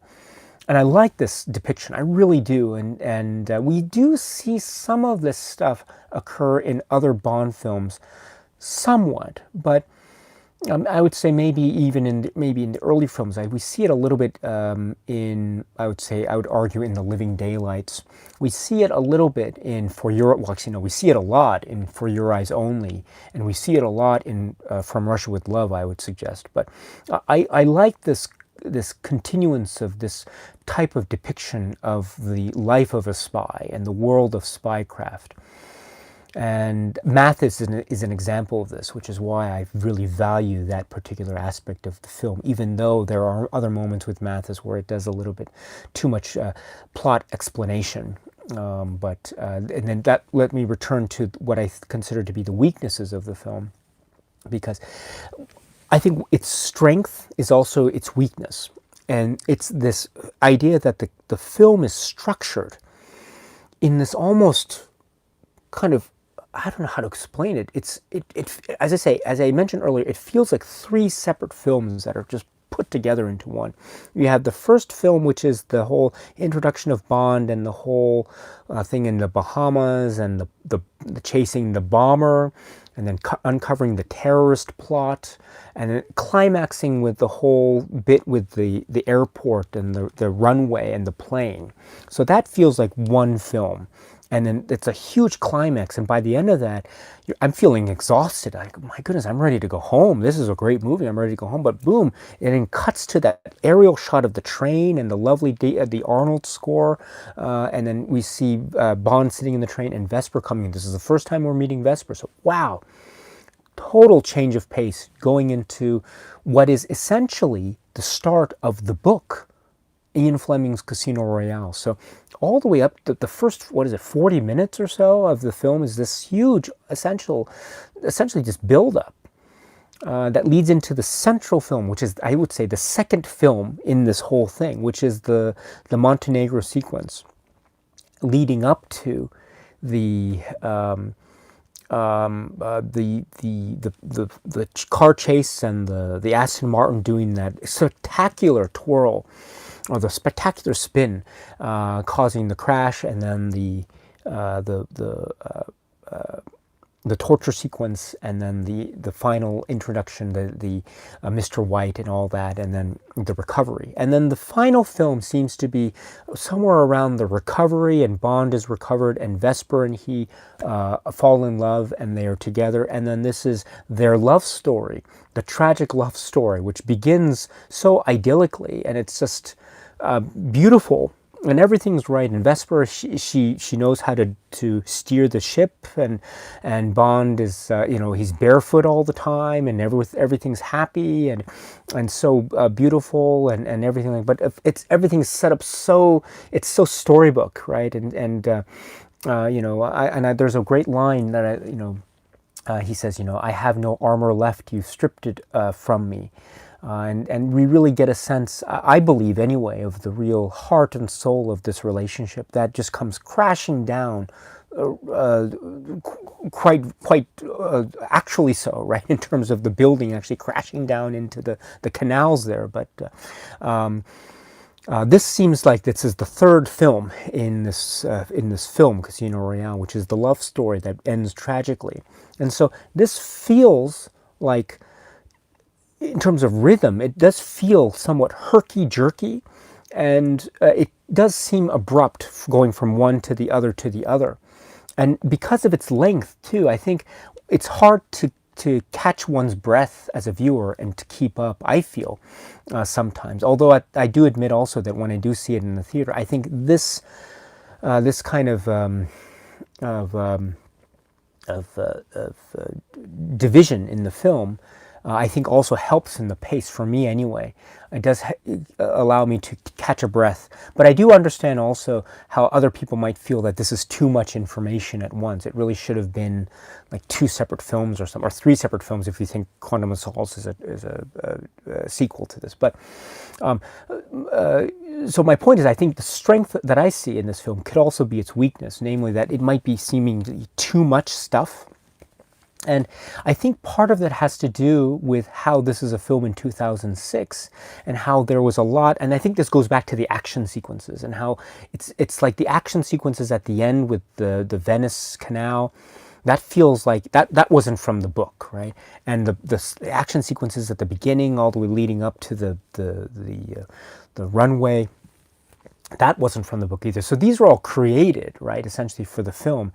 And they feel like they needed, maybe the producers felt like they needed to be there in order to create action set pieces to really compensate or overcompensate for the fact that the middle section of the film, for the most part, is pretty much without any kind of hand-to-hand combat type of action. Although interspliced along, even in the middle part of the film, there are some really brutal fight scenes, and the poison scene, and the whole car flip, and all this stuff. So there's, and the torture sequence, of course. But so I think the point is that it does feel like the fact that we have this first part and the last part with these what some might say to be somewhat bloated action set pieces. I don't feel that way necessarily, but I know how some people might feel this way.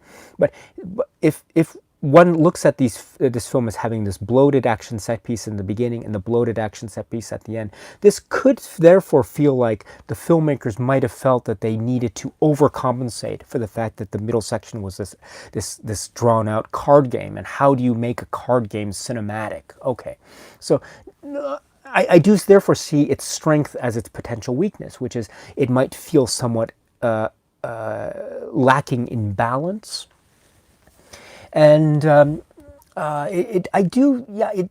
is an interesting oddity and quirkiness, and I use that word again, quirkiness. It does feel quirky in terms of the decisions it makes, and also in terms of this pacing, because the pacing feels odd a lot of the time. So, but at the same time, its strength can be its weakness, but then it can also be its strength. And I see those quirky choices as being great because they are different from the past. And I'm always open to seeing new choices made or different avenues taken with films that are trusted and well established with films in the past. And I don't think there's anything wrong with that. They either succeed or they don't. And which is why I think some people really like the Craig films and other people's maybe are not so keen on them as others. And I completely get that because of the fact that this film takes a lot of really weird choices and just runs with them and figures out what happens. I should point out that it's not like we haven't seen Bond films in the past that have this sort of like a first act, second act, third act structure. Don't get me wrong. We see this a lot in all the Bond films, I would suggest. We spoke about The Living Daylights, about how there was the whole bit with, the Bratislava, and then going back to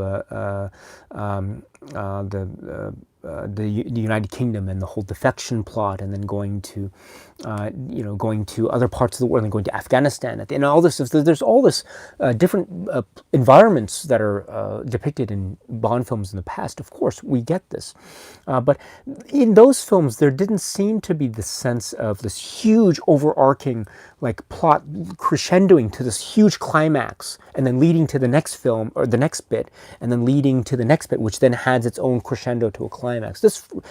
That's where I think the distinction lies between Casino Royale now and the rest of the films of James Bond's cinematic past. In other words, these parts of the film do feel like they have their own little beginnings, middles, and ends, do they not? And they all have their own crescendo climax.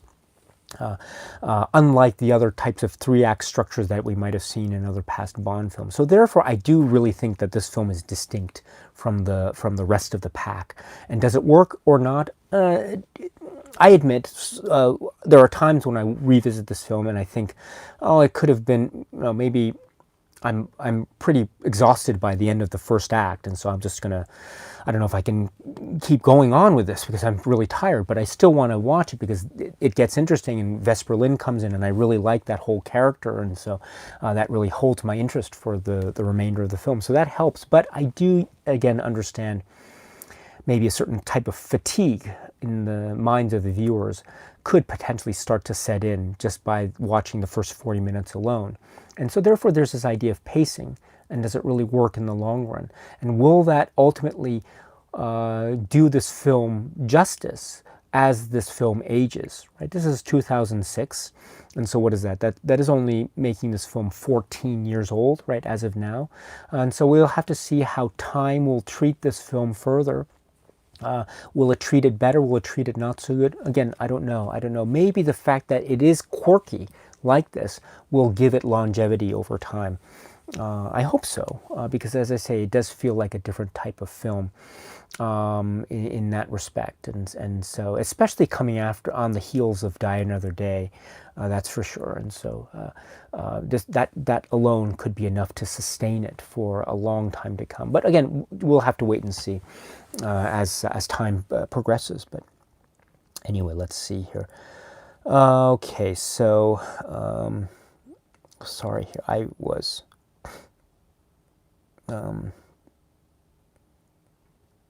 okay. Sorry, I'm just trying to find my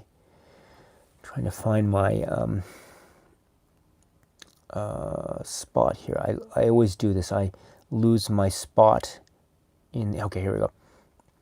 In the live chat, so I apologize. But now I'm back, and let's see. Oh, so I wrote this as really happy they kept Judi Dench's M. What an incredible casting choice. Yeah, this is interesting. I'm sorry, let me just address this before I forget. So Zyrother's point is about Judi Dench as M.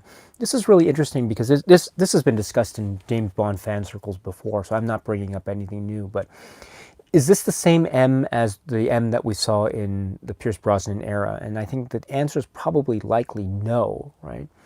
Because this characterization of M seems to be much more aggressive, much more just impatient, and much colder than the Judi Dench M that we saw during the Pierce Brosnan era. Just compare Judi Dench's M in GoldenEye with Judi Dench's M in Casino Royale, and I think there's a stark difference.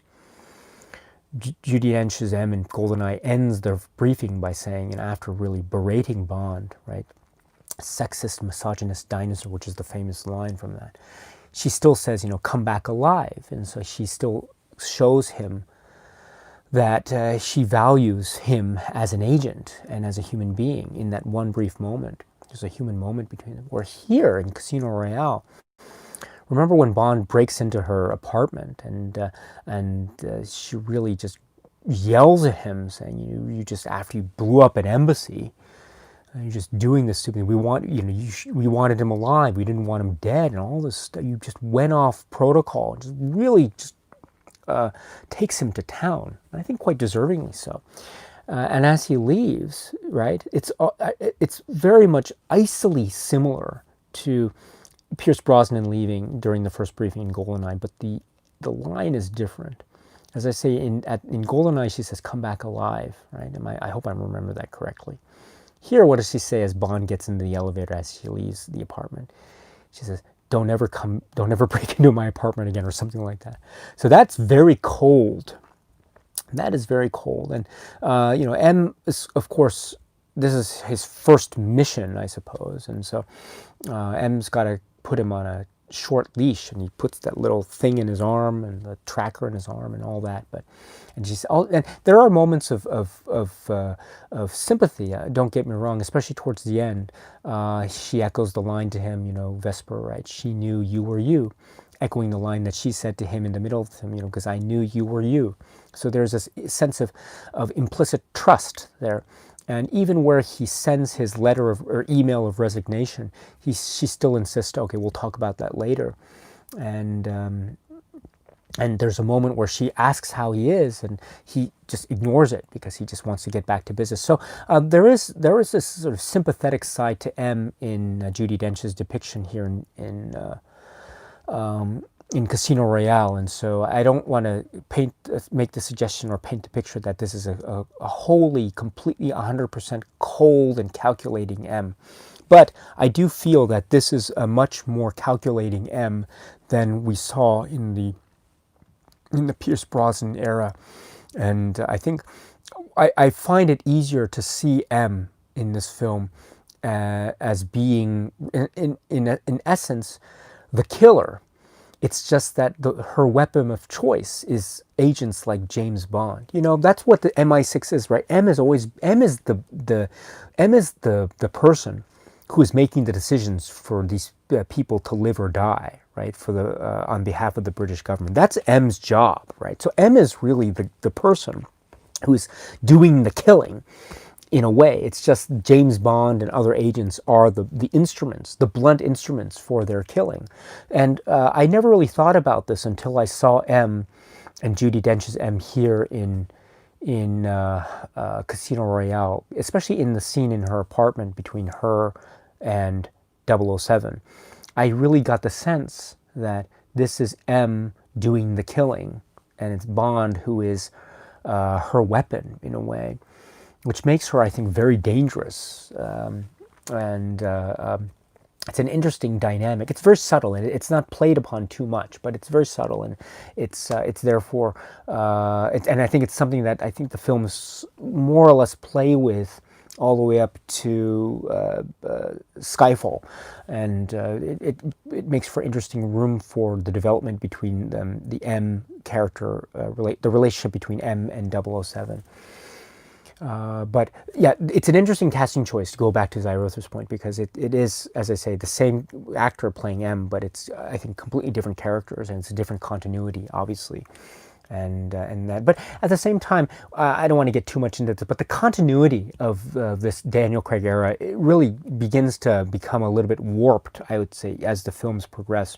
We get the whole thing here about the Aston Martin and Dimitrios's Aston Martin, how he won it in a poker game. Okay, I can. That's cute, and you know, the whole thing about the creation of the vodka martini, which I think was interesting. Although, you know, the bartender, when he asks for it, you know, he immediately, you know, asks, is it shaken or stirred? And he says, you know, do I look like I give a damn? And so this is the sort of thing that is playing with the whole mythology of 007. Although I thought that he had invented it in the film. I don't know, but so it's amazing how the bartender seems to know what to say. But anyway, I'm just, my point is, maybe I'm not getting my details correct here, but my point is that this film seems to be trying to establish a certain sense of origin story on the one hand, with all these iconic images from Bond's cinematic past, but still, it doesn't seem to be necessarily carrying through with this continuity, because as we see in the films to come, this seems to be, you know, Bond is an origin story here, but then a couple films later, he's like, you know, he's a veteran of the service or something like that. So there's a lot of stuff where I would suggest that, just like with the casting of Judi Dench's M, the way that continuity works in the Eon Bond universe doesn't always create a comfortable sense of a clean continuity from film to film to film. But again, that's just the nature of these films, and that's the way that the you know, many years are spaced in between the release of these films, and so I kind of get that. But that's one of the fun things about watching Bond films like this. It's not just exclusive to Daniel Craig films, of course. We saw this all the way back into the Connery era. For instance, the casting of Charles Gray in many roles, different roles, or the different the different actors who played Blofeld, for instance, or the different actors who played Felix Leiter. So in many respects, therefore, in the Felix Leiter category, for instance, maybe the Daniel Craig era is really more in keeping with a kind of sense of continuity than, say, the Felix Leiter treatment in the films of Sean Connery leading up to the films of Timothy Dalton. And so in many ways there is an attempt at maintaining a balanced continuity on the one hand, but still at the same time there are issues that come up in many past Bond films, and not just the Craig films. But that's one of the fun things, as I say, about watching a James Bond film, just such as Casino Royale. Okay, so let's see. A Touch of Film says, I wish they made this during the Timothy Dalton era. Oh, that's an interesting one. Comment. I think that could have been really interesting, and I think it would have been a very different film, because in particular, as I try to explain, this film to me feels like three separate films bunched into one. And the first of those in particular is the whole terrorist plot the bombing plot, and references made, in fact, also to September 11th, and so a very, very quick reference that M makes. And so the connections, therefore, I think in that first part of the film, therefore, makes Casino Royale a product of its time, being released in 2006, which is, of course, not many years after 2001. And so this I think is very much tailored to that particular time in history. And so if we were to assume or to guess or to wonder this film being made during the Timothy Dalton era, which is in the starting in the late 80s, or it's in the late 80s, right up to 89, of course. It could have been extended into the early 90s, of course, but we know what happens with Timothy Dalton and then Pierce Brosnan. But let's assume the late 80s and early 90s. This would have been around that time of the, right? It would have been the fall of the Berlin Wall, the end of the Cold War.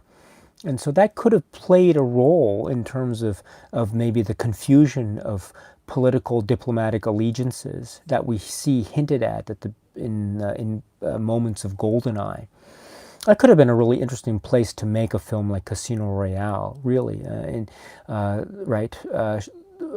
this kind of thing, playing games, betting with other people's money, going rogue. I mean, Le Chiffre is essentially going rogue here. He's going rogue in a lot of places, and so that kind of atmosphere, I think, really could have played well. So I think Touch of Film has a good point there, really. But and also imagining how Timothy Dalton could have played this particular story, which is very interesting. Oh, and it also brings to mind, of course, the story about how it was reported that there were talks, or maybe something about how Quentin Tarantino wanted to make his own version of Casino Royale during the Pierce Brosnan era, and in other words, this is a story that people always wanted to make, and so it just came in 2006, which is actually another thing I forgot to mention earlier, but thank you so much for reminding me, Touch of Film, which is that was another thing in 2006 that I really have to emphasize.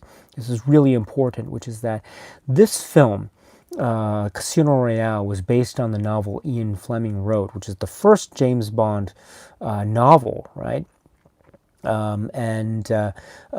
It's this kind of this story was therefore what was it? This story was one of those stories that we had only seen the earlier spoof adaptation, the Casino Royale film. We had never seen an actual straight, accurate, close adaptation of the work. We had seen, right, the Climax theater, right, but we had never seen the Eon feature film adaptation of this. And this has always been, in many ways, the kind of the elusive story. It only came in 2006 in this way. Of course, it's depicted in this beginning, middle, and end fashion, with the beginning and the end in particular being very much unlike what the original source novel was. But my point is that this film, coming as it did, not just following the end of Pierce Brosnan, not just introducing this really interesting and in many ways radically different character actor of Daniel Craig, but also this was the adaptation of Casino Royale, which was a big deal. This was a really, really big deal, and this caused a lot of excitement and trepidation, I think, among Bond fans, myself included. But when we saw the final product, at least when I did, I just over the moon when it happened, with all the caveats and notes and comments that I tried to make here about its good points and bad points. But still, that's something that really cannot be emphasized enough, is just how significant Casino Royale, the film adaptation, was, when we remember the whole history of adaptations of Ian Fleming novels up to this point. And so That, as I say, that cannot be emphasized enough, and that's such a good point. Thank you very much for A Touch of Film for reminding me of that. I wouldn't have, I would have forgotten to mention that otherwise. So thank you. Erwin says, blunt instrument. Yes, I love the banter in this film between Bond and both M and Vesper because his behavior is so outrageous. Yes, yes, he is quite egotistical in many respects, and so. Yeah, Mike says, agreed, Erwin. I think Connery will always be my favorite, but Craig might be my second. I think Moore was great and as well, even though I know many don't feel the same. Let's see. Yusuf says, Judi Dench, she is always cold and direct. Yes. Ben Vaness is here. Hello, my friend.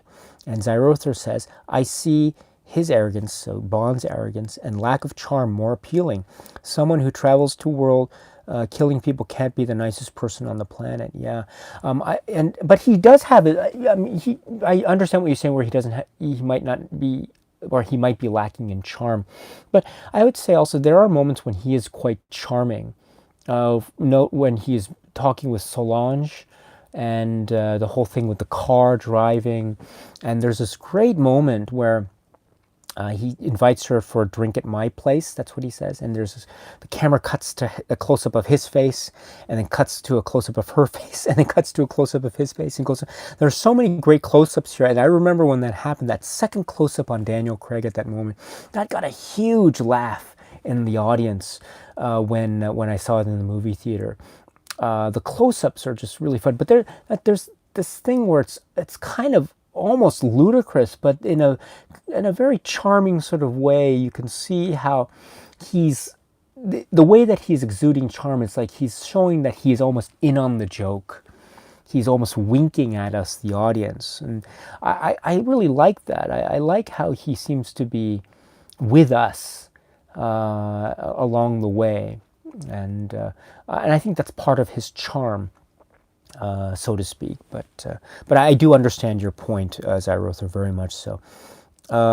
Mike is here. Hello. Glowing the Hobbit is here. Hello. Mainly movies, you say. Interesting point about Bond's nature, Daisuke. He's extremely skilled, but there's a bit of inexperience there in terms of demeanor. Those self-satisfied smirks he gives throughout are very telling. Yes. Yes, I remember that smirk he gives when they check into the hotel in Montenegro, and he says, Bond under the name of Beach, and he gives that, swagger when he's explaining, I know what I'm doing, Vesper. Really, they already know who I am and all this. And Vesper's so mad because what he's doing is so reckless. And right, what does he say? Take when she gets in the next one. She says, "Take it." There isn't enough room for me and your ego or something. So it just that's a great moment. And mainly movies talking about the moment when they're Vesper and Bond are meeting and size each other up, quite literally in the case of Vesper with that tailored jacket. And yes, I love that. And he hesitates, but it's tailored. Yes. She says, I sized you up the moment we met. Yes, great moment. That's so great. And he's into it too. He's so frustrated at first, but when he wears the jacket and he looks at himself in the mirror, he really likes how he looks. So he should be thanking Vesper for that. And Vesper is pleased as well. So that's interesting. Oh, Gung Fu is here. Hello. I was very skeptical. You say, I was very skeptical about Daniel Craig becoming the new James Bond, but I was so wrong. This would become my favorite Bond movie. Very interesting. Very, very interesting. Let's see, just continuing on. Sorry, I'm just skipping over a few comments here for the sake of time. Please forgive me. Yeah, Mike Eli says, the product placement is a little distracting, but it doesn't hurt the film too much. Yeah, it's interesting. Yeah, product placement in the Daniel Craig films. I mean, but we see products in other films as well. So, I mean, it just goes with the territory, I suppose. But my favorite, one of my favorite product placement. It's actually in Skyfall with a drink, and I was just that's anyway. When we talk about Skyfall, I'll try to mention that particular moment. Let's see, just scrolling down again. I apologize for skipping the comments, but just for the sake of time. Cody T says, I love that shot where they both sit down in the shower. So this is the moment Bond sees Vesper in the shower, and he joins her in a very tender, quiet moment. That's a really great moment. You know, I should mention also, speaking of this tender, quiet moment, thank you, Cody T, for reminding me. I should also mention that this is really helped, I feel, by the music. The music of this film is wonderful. The David Arnold's score, I think, is great. We've already seen David Arnold score a number of Bond films since Tomorrow Never Dies. But here, I love the score in particular for a couple of reasons. So first, for the reason of the use of the theme, You Know My Name theme, which feels like an On Her Majesty's Secret Service John Barry type of stand-in theme in place of what would otherwise have been the James Bond theme, because the James Bond theme can't be used except at the very end, for the final sting of the film. But so I like that On Her Majesty's Secret Service vibe that David Arnold gives to the film. But there's also a John Barry vibe, because one of the things that I really love about John Barry's musical work, especially in James Bond films, is that he is able to create an action tapestry, a musical tapestry with his themes. And think about On Her Majesty's Secret Service. There's a beautiful love theme, and there's also a great action theme. And I find that with John Barry's scores, he does this so well. He can create a lovely, beautiful, rich love theme or slow ballad theme that can really add to character, but then he can also make great action set piece music. I think one of the great examples of this actually is his score for On Her Majesty's Secret Service. From Russia with Love, definitely. You Only Live Twice, most definitely. Even with his later films, I think A View to a Kill in particular, I think it's magnificent. Living Daylights is one of the best John Barry scores, in my opinion. And this great balance between action and romance, and the romance themes. I think it works so well, in particular in The Living Daylights. I love that score so much. It might be my favorite score from a James Bond film, period. Or at least one of them. But what I mentioned this is the reason why I mentioned this is because David Arnold's score for Casino Royale, I think, does a really good job in trying to create a balance between the action stuff and the romance theme. Now, there's a lot of beats and a lot of stuff that fills the musical score when things happen. So don't get me wrong, it's not a wholly John Barry-esque feel, right? But the love theme that is used, and it's really turned into we hear it a little bit during the shower sequence, and we hear it a lot in the third part of the film, the love story between Vesper and Bond. It's that lovely major key theme that uses John Barry-esque chords. It goes from major key to minor key to major key. And there's a wonderful moment when this is the case where she's steering the boat going into Italy, Venice, and it has that lovely major key theme, and they're really much in love, and she turns or something, or not steering the boat, maybe she's taking a picture or something, and she sees the guy with the sunglasses. One of them is blackened out, and she turns and looks, and the music goes from this major lush romance theme to a minor key that is a very John Barry-esque chord progression. And I love that. I love how this feels like a John Barry type of love theme. And one of the things I'd always hoped is that I always hoped that the modern Bond films could really build up this love theme aspect of the films. That's what I thought that the John Barry scores did really, really well. This balance between action and romance. But While I'll reserve my comments about the other film scores for another day, I will say that for Casino Royale, I think it does a real good, serviceable job in trying to establish a similar kind of balance, if you will, between the action musical stuff and the romance musical stuff, especially in the third act. So, there's a lot of other stuff that happens in the score. Don't get me wrong, and I sometimes I find it a little bit, no, this could have been done, maybe, I'm not sure about that. But for the most part, I think that it works in a very good, balanced way.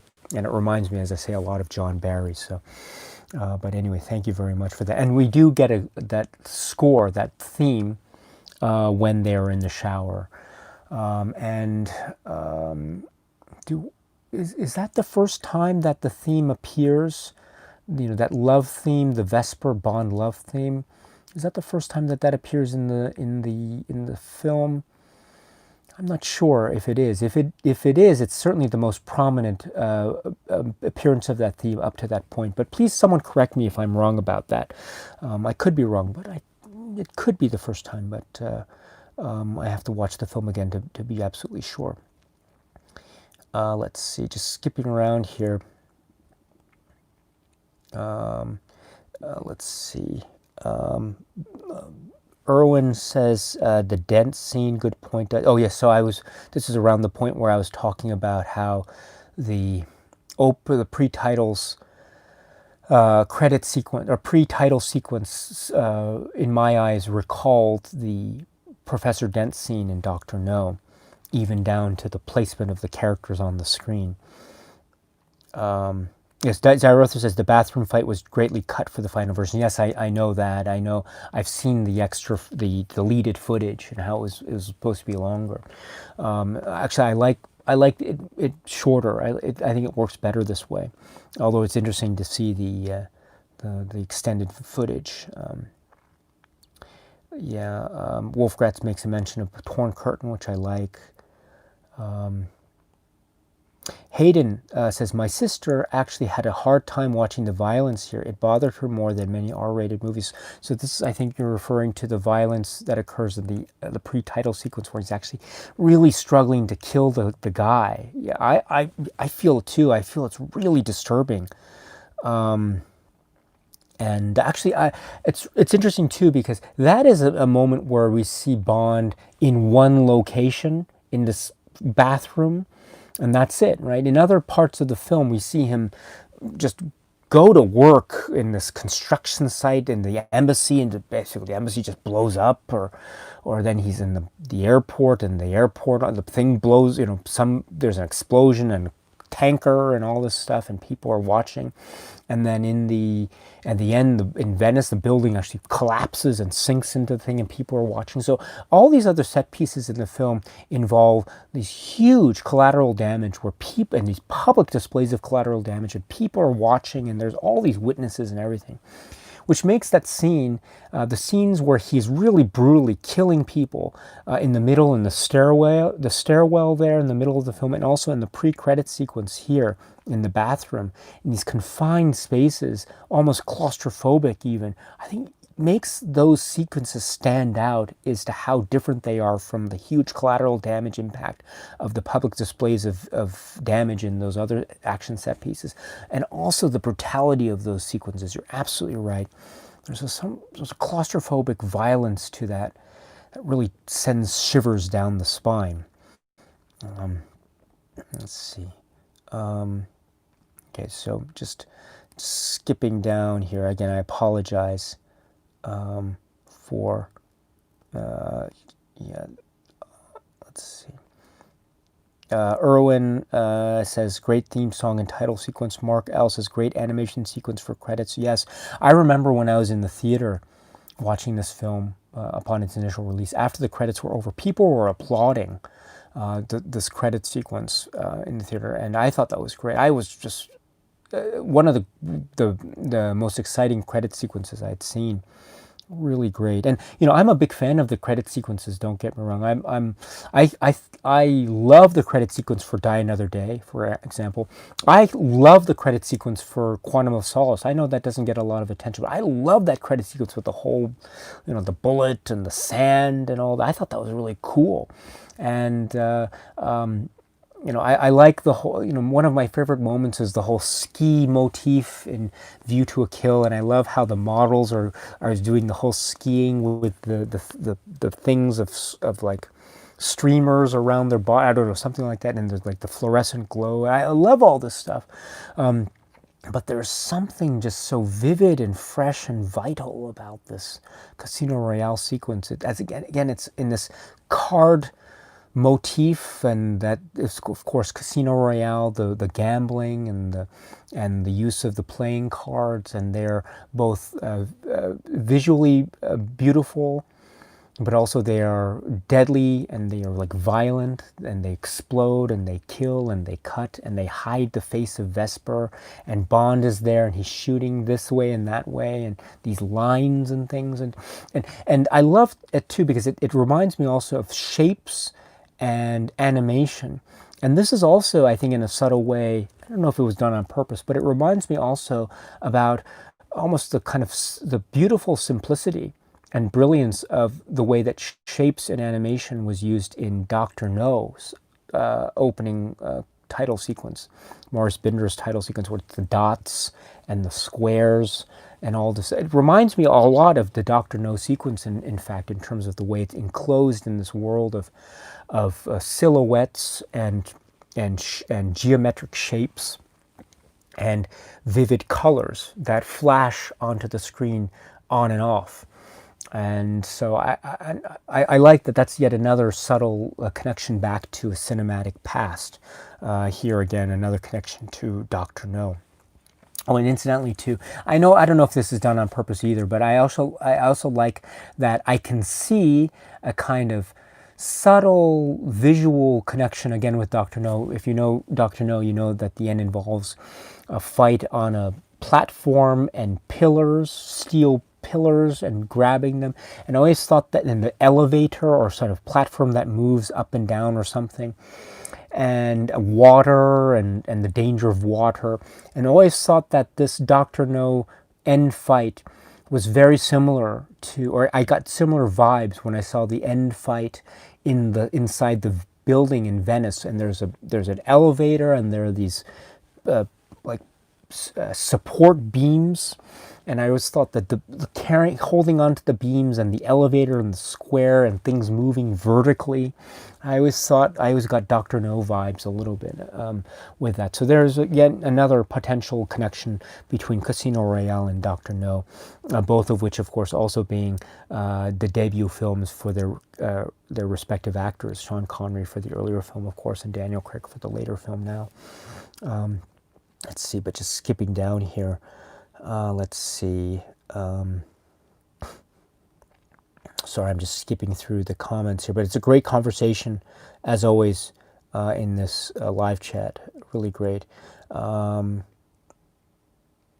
Mark L. says, the intro of Bond, you can imagine the pressure producers have right now to find a new Bond that will be liked and loved. Yeah, I can, yeah, my goodness, that, yeah, we'll wait and see, right?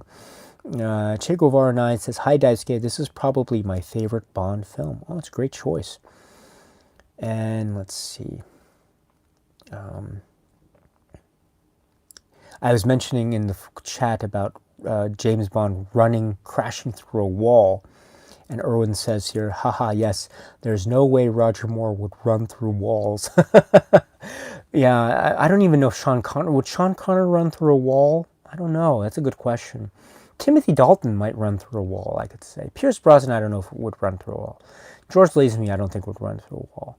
Yeah, Timothy Dalton could run through a wall, but Daniel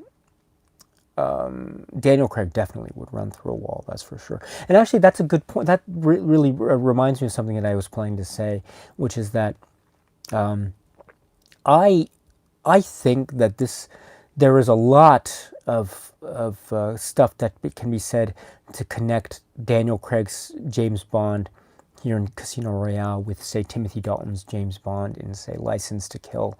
I think there's a lot of connectivity that can be made there in terms of the way violence is depicted, in terms of the way there's a rogue element to Bond's thinking, the way in which there's a personal element here. There's almost a vendetta type of element to Bond's thinking. I mean, to think of how Bond, remember that moment at the runway when the bomber pushes the button, but he realizes too late that the explosive mechanism is attached to him, and we get a close-up of Bond's face and he smiles.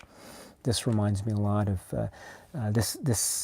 reminds me a lot. This kind of grin that Daniel Craig gives. It feels like a Timothy Dalton grin in many respects, and so I always feel like there is a kindred spirit relationship between Timothy Dalton's James Bond, especially in License to Kill, and also Daniel Craig's James Bond here in Casino Royale. But I think, what was it, A Touch of Zen also had mentioned, A Touch of Film, excuse me, had mentioned also that he would have liked to have seen this film made in the Timothy Dalton era. And I think part of, maybe, correct me if I'm wrong, but maybe part of the reason why that comment was made was because there might seem to be, intuitively anyway, this feeling of a kindred spirit relationship between the Timothy Dalton era Bond, and at least this film, Daniel Craig's Casino Royale. So anyway, let's see. Okay, all right, let's see here. So I'm just skipping through the comment here.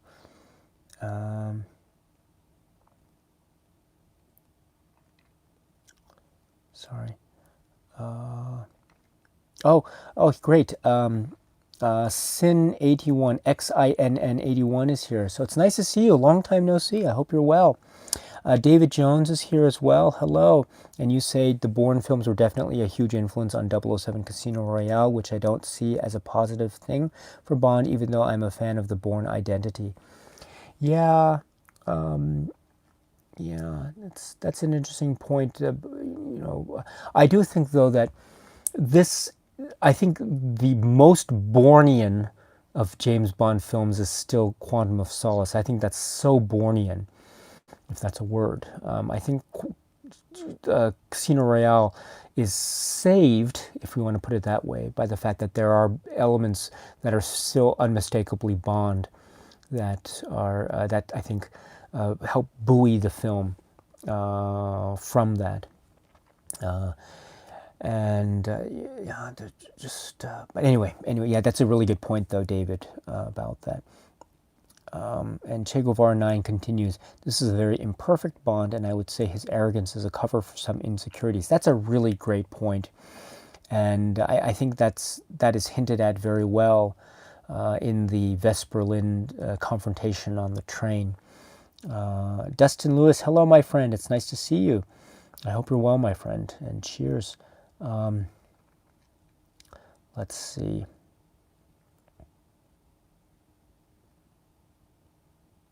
So I'm just going through the chat here. It's a great, there's talk about the novels. Irwin mentions Moonraker as a novel, a great novel, and I agree. Moonraker, the Ian Fleming novel, is magnificent.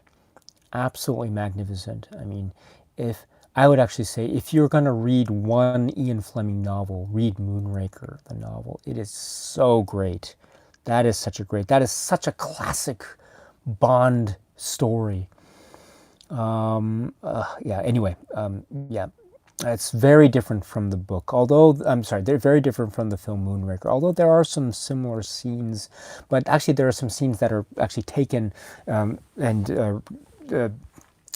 relied upon in other films, as a matter of fact. But that is such a great book, Moonraker. I would actually say that could be my favorite Ian Fleming James Bond novel. In fact, I think it is. That's my favorite Ian Fleming James Bond novel, Moonraker. I think I've read that more than any other novel, in fact. That is such a great novel. But anyway, let's see. Okay, there's talk about franchises. Elijah Sylvester Johnson is here. Hello. Cephaloclod is here. Hello. It's nice to see you. Let's Let's see. There's mention here of Operation Kid Brother, Erwin. Thank you. Yeah. Eric Jansen is here. Hello. The only good thing about this film is Q. Okay, it's Q. Anyway, Eric, I hope you're well. Let's see.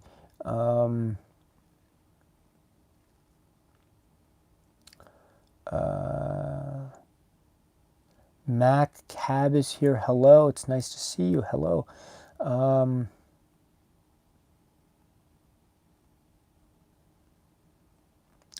Let's see. There's mention here about the Climax adaptation here. Cody T. Oops, gosh, now here I go again. I've just jumped to the bottom here. Sorry about this, Cody T. I'll scroll back in a second. I'm so sorry. I always tend to do this. Sorry about this. Okay, Cody T says, I love that Bond's a bit abrasive and emotional in this film. It's a small thing that adds so much nuance to his character. Yes. David Jones says, a live stream by Daisuke featuring From Russia with Love would be fantastic. Well, thank you very much. Yeah, I will try to go through all the Bond films as I can. So From Russia with Love will certainly be there. I would love to talk about that. Love to. Mike Eli says, I've got a little itch. What a great line. Yes, that is a great line. And I love the bit where, in that moment in the torture scene, where Le Chiffre slaps him around, and it's sort of, he slaps him around, but then he sees that there's blood on his hand, so he wipes it on Bond's like naked shoulder or something like that. That's that's adding insult to injury. You know, that's such a Le Chiffre thing to do, and that's such a great little moment. The Mads Mikkelsen performance, I thought was great. And Erwin says, yeah, the torture scene is amazing, also because Mads Mikkelsen plays it brilliantly. Thank you. Le Chiffre is desperate as yes, he acts it out perfectly. Yes, and the close-ups and the moment where there's a little thing like when the henchman cuts the thing out of the chair there. You know, that little, I don't know what that design of chair is called. You know what I'm talking about, with the chair and the wooden thing, the wooden structure, and then you've got that tapestry there for the seat itself, with the little like design, the whole design, but it's, I think, made of straw or something. I've sat on chairs like that before, so I kind of know that design. But that just moment of cutting it out, and not even cleanly too. The guy has struggling to cut it out cleanly. You notice that? I thought that was a great little moment, and also that is then followed by the moment where Le Chiffre there's a close up of him looking up through like some hole in the ceiling or something where there's light going through or something. That's a great moment, and it reveals him holding the instrument of torture. You know, it's the simplest things, as he says, which is such a cruel and frightening line. But then when Mr. White appears, all of a sudden you see Le Chiffre's face turns. Suddenly he becomes not the hunter but the hunted, and you just see the desperate, you know, like, I'll get the money, and he becomes so tiny in that little moment. He was so dominant, and suddenly all his powers dissipated completely, and Mr. White has him, and that is the mark of a great performance. And that's the thing too about Le Chiffre as a villain here, and that's so great that you mentioned his desperation, Erwin. And I love that, which is because you know, you have supervillains in James Bond films, great, and they can be really fantastically portrayed. And we have, you know, the Blofelds, right? When we have other Goldfingers, right? Fantastic villains. I love them for their own reasons. But I also love the villains that are so desperate that they will do absolutely anything, which makes them even more dangerous. And I think I see this. There's a little bit of that in Rosa Klebb in From Russia with Love. There's a moment where she's really desperate and she'll do almost anything to survive. And I see Le Chiffre like this, especially. He is so desperate and he tries to keep his cool, but we see cracks in his armor, the way he weeps blood and the way he times his asthma inhaler. and other moments like this, the moment and we see him clean shaven, but then moments we see a stubble grow on his face, and the sweat on his face, and the look of fear and desperation in his eyes makes him even more dangerous, which I think is such a very important point to keep in mind with Le Chiffre. And remember the moment in the hotel room during one of the breaks in the game when he is attacked, and I think it's girlfriend or mistress or something, her arm is about to be chopped off with the machete, and stops at the last minute, and Le Chiffre says absolutely nothing. Right? No sign of protest at all. And you realize that he is so desperate that he is essentially willing to see his girlfriend or lover essentially maimed before his very eyes in this terrible way. That is the sign of desperation at its most dangerous. And this is the foe that Bond is facing. And just he rubs it in, and that smile, like, and the way that he reveals his cards. Remember at the part when he catches Bond at his lowest ebb, and he reveals the card, and he flips the one beneath it, and he says, "Oops!" Oh, what? Just again adding insult to injury, just really just giving it to Bond. He just can't. It's not enough for him to win. He really just wants to rub it in his face. And so those little moments I think are great, which makes the comeuppance at the end really quite fantastic. And also I remember at the end too with those close-ups on the other people's faces when it's the showdown between Le Chiffre and Bond. And that's another moment I mentioned earlier where there was close-ups on Bond when he's talking to Solange, and people in the theater were laughing. It's just like, wow, these are really almost ludicrously made close-ups. And the same thing too is here during the showdown, the other people's faces, they're in close-up and people are laughing. This is such a tense, ludicrous moment. And then of course Bond reveals his hand. It's such a brilliant, so great, and people were applauding at this moment as well. And you could kind of tell where this is going, because Bond's going to win. He's going to win, but I just have to figure out how. It had to be in this extraordinary way. I don't know what the odds are of getting a straight flush like that, but I mean, there's certainly the chances of that are incredibly low statistically, I can imagine. And so what a great way, and of course cinematic, and of course it had to be at that particular hand that Le Chiffre and Bond go all in, and that's the hand that he eventually catches him. And so that's a very cinematic moment, I know, but wow, what a moment. And I love the little bit at the end where he gives the tip to the dealer, and the dealer says, "Thank you very much." And that got a huge laugh in the theater as well. That was a great way of relieving the tension. And then that little send-off, or the handoff between Bond and Felix Leiter. He says, "All yours." And Felix Leiter says, "Much appreciated, brother." That is also such a great moment. It just captures the potential of the Leiter-Bond relationship so well. And I don't think we see Leiter again after that. And Leiter, we have to assume, would have used his resources to actually apprehend Le Chiffre, but apparently Le Chiffre was able to get away from Leiter and the CIA because he escaped enough to get Vesper and do that whole thing with the torture. And so it wasn't Leiter and the CIA that defeated Le Chiffre in the end. It was Mr. White and crew. So I don't know what that says about Leiter. But anyway, that's beside the point. But my point is that this is Le Chiffre as a villain, and he's set up not as a supervillain, but as a desperate, slimy, quite pathetic one. But that, I think, makes him even more dangerous, and therefore his depiction here is just perfect, all the way down to the littlest of details. So I think I agree, absolutely agree. Oh, our dear friend Razor Wire Reviews is here. Luke, thank you. And you say, "I personally think Casino Royale is the best Bond film. Maybe not my absolute favorite, though." Let's see. And Erlen says, "I haven't read the novel. I just said this, but it's kind of ridiculous that Bond wins the entire game with the worst flush ever." Yeah, it does come kind of out of nowhere. But as I say, this is the cinematic thing to do. And you have to end it with this climactic thing. And I can understand it too, because I think the filmmakers were really trying to figure out how to cinematically express this card game, which could be potentially, cinematically anyway, quite boring.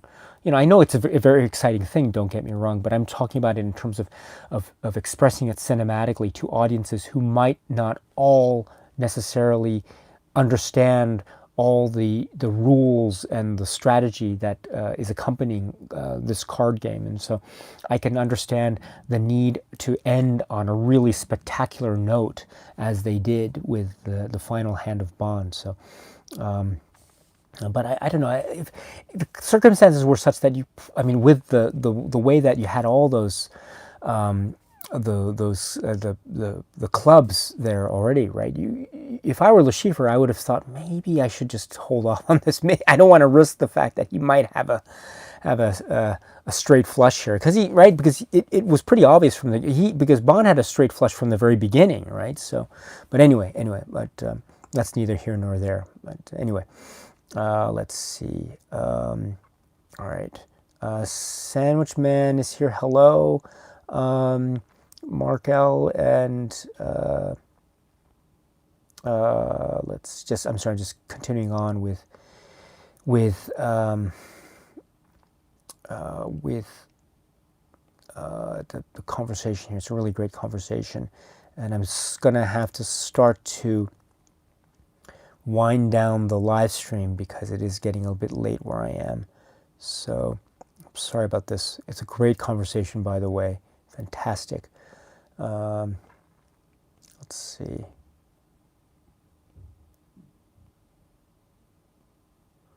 Okay. Tomahawk 238. Hello. You say, I love how this film balances staying true to the novel, but also adding action and amping up the stakes. The torture scene was perfection. Yeah, this is one of the things I was always worried about before the film came out, is how are they going to do this particular scene on screen? How is it even, will it be possible without making it look like overly silly, or will it translate well for modern audiences? That's I guess what I'm trying to get at. And I thought they did a spectacular job in translating it. Really, just really vivid, very memorable. Let's see. Ryan Bennett says hello. He says, I love James Bond. Great. Thank you. And Zyrotha says, I think Quantum of Solace and License to Kill are closer, but Casino Royale certainly gives off the same vibe. Yeah, yes, I agree with you in terms of the vibe, in terms of Quantum of Solace and License to Kill, and I'll actually get to that when I talk about Quantum of Solace, if I get the chance to do so.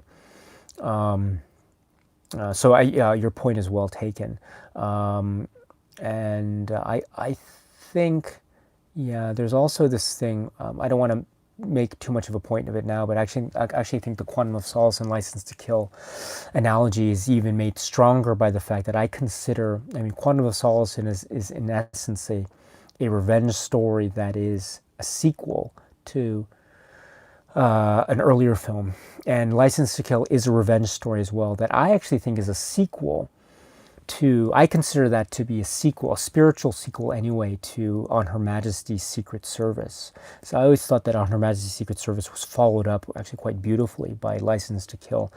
Of course, after the space of many years between them, of course, and there are many other films that came in between, but that's one of the ways I always saw License to Kill. So in fact, in terms of the sequel type of spirit, one can also see, at least I can see, even further stronger ties that could be made between Quantum of Solace and License to Kill. So well done, I agree. Matt Miller says, let's see, I think the Bond films were no longer able to continue as normal. People wanted grittier, more realistic films. I'd like to see a return to the wackier plots and gadgets soon. Yeah, I think that's the case. Although I think there might, I don't want to talk too much about it, but I do sense a sort of return to that type of film with Spectre. I do feel that Spectre is in keeping with that kind of larger than life gadget type of film with a super villain at the core. Although it is still set in the Daniel Craig era, but again, when I get to Spectre, I'll try to make my comments a bit more more robust. But I take your point very well, and I actually I think it's a great comment. William Newcomer says, "Hey there. Oh, it's nice to see you. Thank you."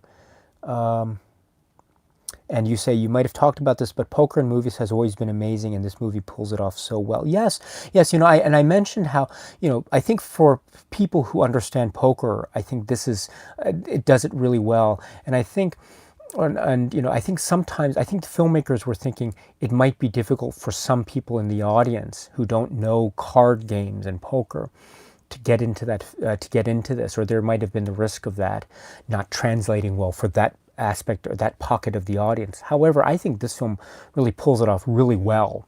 I think it adds a sense of suspense, and it makes it very easy to understand. Again, in ways that maybe could have been done a little bit, maybe if there was more time, perhaps, maybe they could have been done a little bit differently. But I think overall, the effect of the card sequences, the poker sequences here, the effect is amazing. So I agree. I absolutely agree. Erwin says earlier, I'm sorry, I skipped your comment. You say, I would love to hear your opinion on Felix Leiter in this film. I think Felix Leiter is really great, and it's just enough. We don't actually see a lot of him. We just see a little bit of him, and I love the line he says, someone's in a hurry, and he says, was it hold the fruit? He's ordering his own drink.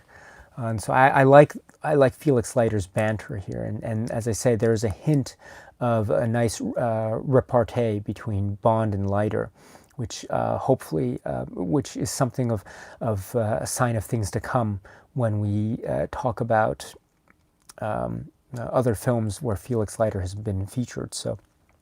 Yeah, I actually like his depiction here, and as I say, also I like how the films in the Daniel Craig era are seemingly trying to maintain a sense of continuity, at least with respect to Felix Leiter, who is a character, as you know, is a character that has never seen any continuity in any of the past Bond films, except for one instance, of course, between Live and Let Die and License to Kill, of course. But I think that's the only time where we actually see some continuity in the Felix Leiter depictions, except for the Daniel Craig era, of course. But anyway, David Hedison, of course. So anyway, thank you for that, my friend. Thank you.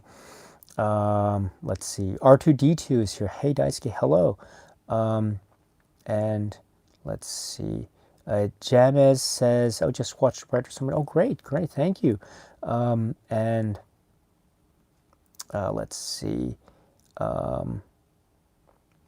And Erwin, I think, mentions again the Felix Leiter comments. I just made that comment, but that's okay. Connor Wood says, hey, Daisuke, Casino Royale is in my top 20. It's what got me into Bond, which is now my favorite franchise. The fleshed out, hardened nature to the film is quite remarkable. It feels unpredictable. Oh, that's an interesting way of putting it. It feels unpredictable. Yeah, I can get behind that comment very much. It does feel very unpredictable. And I must say also that even though I knew the story going in when I first saw the film in the theaters back in the day, I can attest to the fact that I too felt this sense of not knowing where the story would take me. And I remember one of the biggest surprises I got was actually where he leaves Solange at night to go chase after the guy, in Miami. He says, champagne and caviar for one, and he slams the phone and just leaves. And I thought that was actually one of the biggest surprises for me. I remember in the theater, I think I might have gasped. I go, wow, what, really? And he just goes off and really goes on his mission. And so that's an example where I can totally get behind your comment about how the film is unpredictable. Totally see that, my friend. Well said. And so with that, I'd like to begin to wind down because it is getting a little bit late. So, and I think we have, as far as I can tell, I don't see any more comments in the live chat. I think I'm at the very end there. So, yeah, so this is the This is the film Casino Royale, and oh, I should say I have this on this Blu-ray set, which is this ultimate James Bond collection set that I have from Japan here. So, with the little extra space for the disc of Spectre, which you can buy separately and then put into the case here, which I've elected to do. Yeah, this. What should I say about this film in conclusion that hasn't already been said, except that this is, I think, a film that still holds its power for me, even to this day. It is sharp, it's witty, it's violent, it's very memorable, and I do think I do have comments, yes, about the other films that will follow. That's for sure, and I will try to make those comments clear when we reach those discussions of those films in future live streams, which will hopefully be very soon. But even with that, I should say that I do find the Daniel Craig depiction here to be splendid, marvelous, witty, quite interesting, quirky, and the same holds true for all the choices, many of the choices anyway, that are quirky, new, inventive, weird, challenging, that are made in this film. And even down to, right, where there's the cameo, the Michael G. Wilson cameo, and he gets up, he's wearing, I think, like a gold necklace or something. Like that's such an interesting, inspired, quirky choice. I don't know, little things like that really add to the fun and charm of this film. And I do think this is a film that might seem unbalanced, but also feel really fresh and new and inventive at the same time. It does some bold things with its structure. It might not work for some, but it might work for others. But ultimately, I think it does pave the way for the Bond films to come, but it also makes its huge statement as it is. This is, I think, ultimately also, for better or for worse, this is a statement film.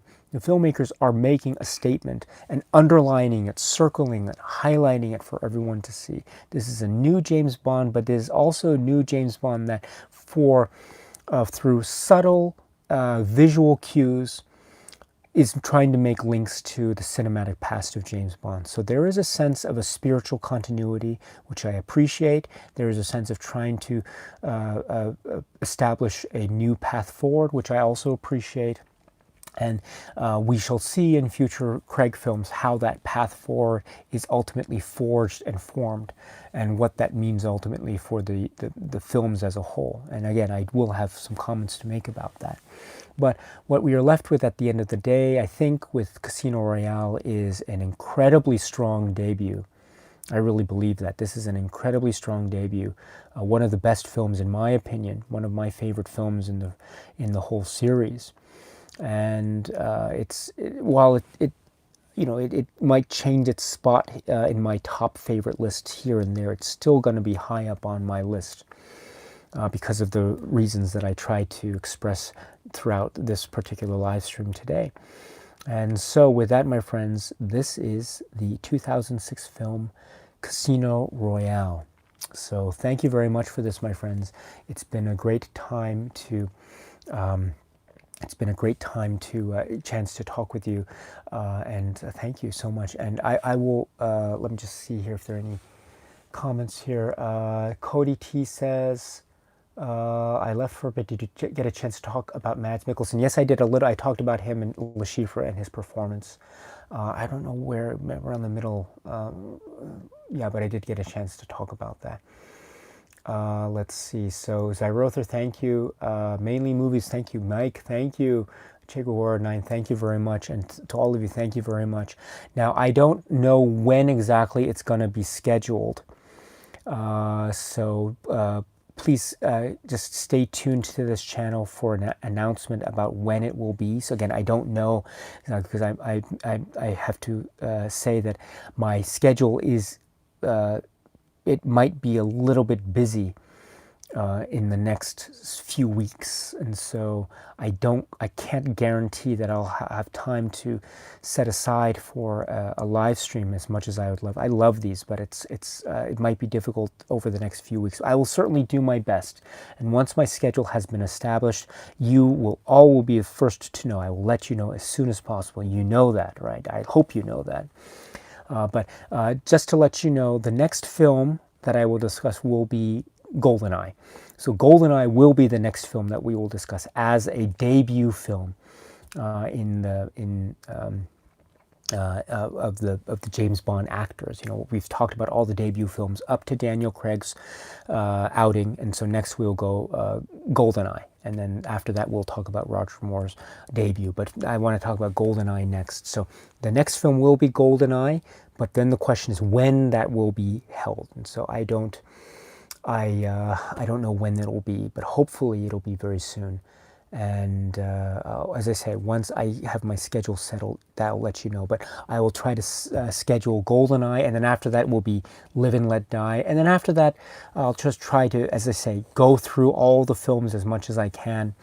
I don't know about an order necessarily, but I do find that this. I mean, I know some people would rather I go in filmography order, but there is something of an interesting freshness from my perspective of going kind of out of order like this. So, you know, I do have a lot of choices that I do want to go forward. Like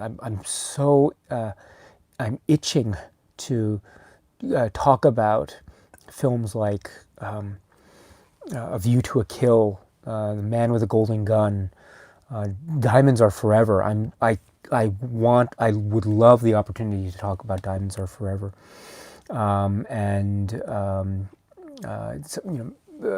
someone asked about From Russia with Love. Oh, I would love to talk about From Russia with Love.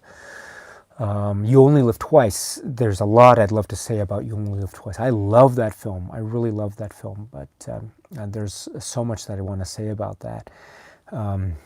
All the films, in fact. And we were talking about Daniel Craig films.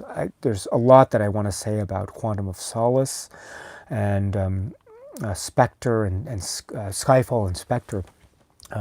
Just to give an example, I think that Quantum of Solace is a very flawed film. I really think it's a flawed film, but it's a film that has grown on me over the years, such that I've grown to really admire many parts of the film that I didn't necessarily get when I first saw the film and when I saw the film on immediate rewatch. And so I do want to share with you, hopefully, if the opportunity arises, some points about that, about how I've become to turn on my perspective on a film like, say, Quantum of Solace.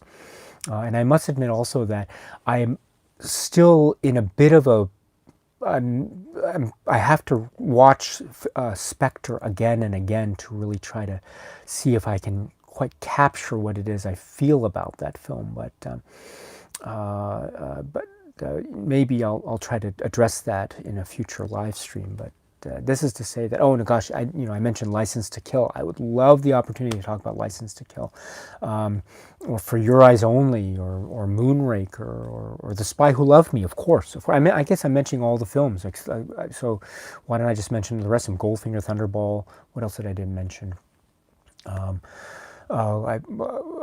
Roger Moore's Live and Let Die, of course, is the debut. That would be after GoldenEye. But then Tomorrow Never Dies, of course, the Pierce Brosnan era. There's the Pierce Brosnan era films that I have a lot of things to say about that as well. I've recently begun to try to re-watch and re-evaluate Die Another Day. And I admit that I find I have some issues with that film, but it's a film that I think it has its merits. Without giving too much away, I can say that when I saw Moonraker as a kid, I think a lot of the reason why I love that film so much is that the fact that I saw it as a kid. I first saw it on TV when I was living in England, on like London Weekend Television, one of those things. And I thought that was such a brilliant thing to see. And I also saw a film like A View to a Kill when I was a kid growing up was one of the first films I remember seeing, actually. And I think seeing films like that, which I understand aren't necessarily the most highly regarded of Bond films. I know they have their fans, but they also have the people who are somewhat critical of the films, and I get that. I totally get that. But my point is that I was able to see those films as a kid growing up, and I saw them through through my kid eyes. And I think from that there's a sense of nostalgia, and there's a sense of looking back, and the sense of wonder that I felt looking at these films from my very, very young perspective, and just seeing them, the wonder of cinema as a little boy. And excuse me, I'm sorry. And so I can understand definitely that kind of similar attitude that one might have looking at a film like, say, Die Another Day. If I had seen Die Another Day as a little kid growing up, I could probably say this it could have been one of my favorite Bond films. Who knows? But so I understand the way in which we see films, and there's a certain wonder and awe that accompanies us watching films.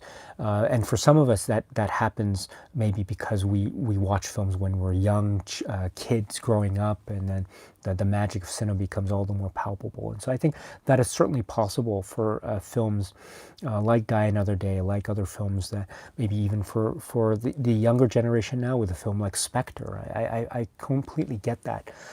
So that's something that I'll try to address in the Die Another Day conversation. But oh, interesting. Mike Eli says I kind of liked Die Another Day. I like anything with Michelle Yeoh. Oh, so are you talking about Die Another Day, or are you talking about Tomorrow Never Dies? So Tomorrow Never Dies has Michelle Yeoh in it, and I like Tomorrow Never Dies a lot. I like that, and I remember Tomorrow Never Dies. I got the biggest thrill when I heard the soundtrack, the CD soundtrack for the first time. I remember that's when you had CD shops, and you could hear. You remember in CD shops you had the little stations, and you could hear the CDs play on the stations. And I remember one of the CDs was Tomorrow Never Dies, the soundtrack. And that was the first time I heard David Arnold's soundtrack, and it was brilliant. And I was just so excited about the film. And I think I was so taken with it. And at the time, that was a time where we had CD Discman, you remember those? Where you had a portable CD players. And so I was listening to it, and I was listening to that CD soundtrack over and over again.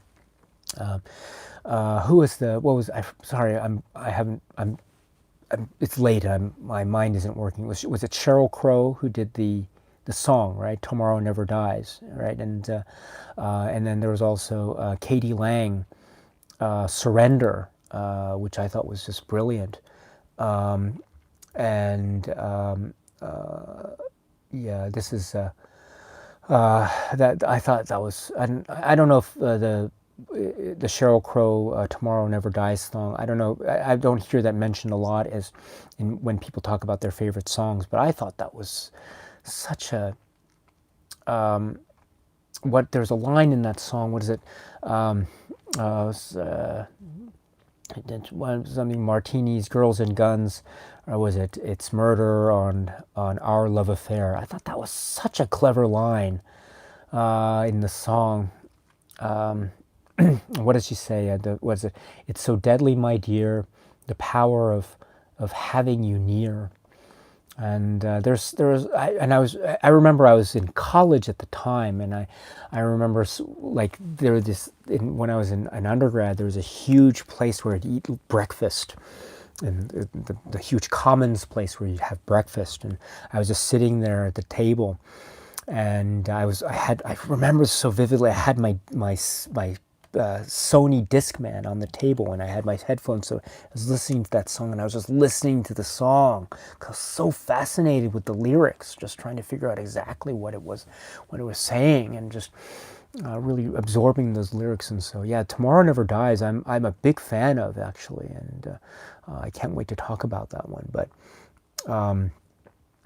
anyway, so I'm just sorry about that. So anyway, I will, let's see, Thomas says good night, everyone. So good night, Thomas. Thank you so much. Erwin, thank you so much. Your comments were absolutely magnificent, my friend. I enjoyed you. What a great perspective you have. And you say GoldenEye, the first Bond film you saw in the theater. So that's great. I look forward to that one. And let's see. Mainly movies says Madonna was Die Another Day. It's tough. Yes. And yeah, the Bond theme, yeah, Moby's Bond theme, yeah, that's and I'm actually Madonna's Bond Die Another Day is I thought that was pretty good too. That's another one that grew on me. In fact, so now I think all the songs have grown on me except the most recent one.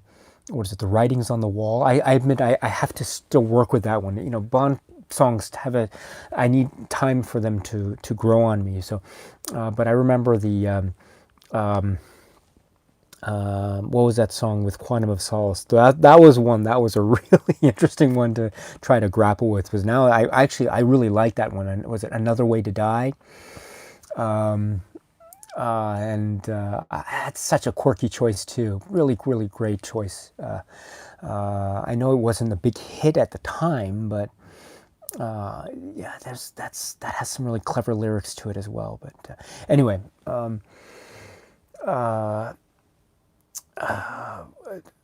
what is it? What am I? I'm getting. Anyway, I'm sorry. It's getting late. I have to start to get ready to go to sleep. But anyway, my friends, thank you so much. And once again, the next one will be GoldenEye, but I don't know when it will be. When I figure out the schedule, I will let you know as soon as possible, and I'll try to give you enough time for preparation and the like. But hopefully it'll be very soon.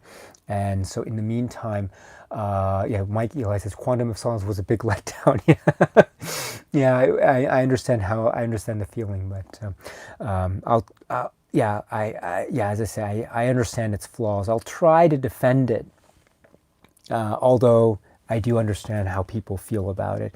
Although it does have that beautiful, brilliant sequence. I don't want to say too much, but the sequence in the opera, that is one of the best sequences.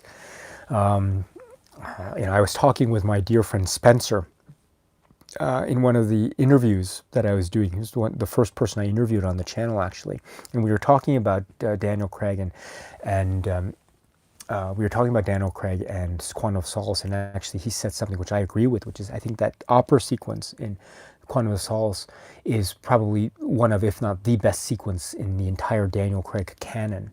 I think it's up there. It's absolutely brilliant, and it's a further indication of the way Daniel Craig's Bond is. He thinks about, he does these outrageous actions, but it's all for a purpose. It's all for a reason. So, but hopefully I'll get a chance to talk about that when we talk about Quantum of Solace. So, but anyway, my dear friends, thank you so much. Have a great rest of your day wherever you are in the world. Remember to stay safe, be well, and I really, really mean that. It's the most important thing, to stay safe and be well and take really good care of yourselves, especially during these times. You don't need me to say that. You already know what I'm talking about, my friends. So just with that, remember just to take really good care of yourselves, your family and friends. That is the most important thing. I cannot stress that enough. That is the most important thing, is your health and your well-being and your safety. So please take good care of yourselves, and with that, watch a lot of great movies, watch a lot of James Bond movies, and I will see you at the next live stream with GoldenEye. So thank you very much, and cheers. Thank you.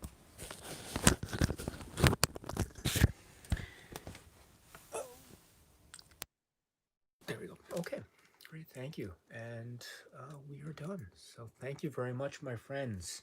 That was a lot of fun. And until we meet again, cheers. Thank you.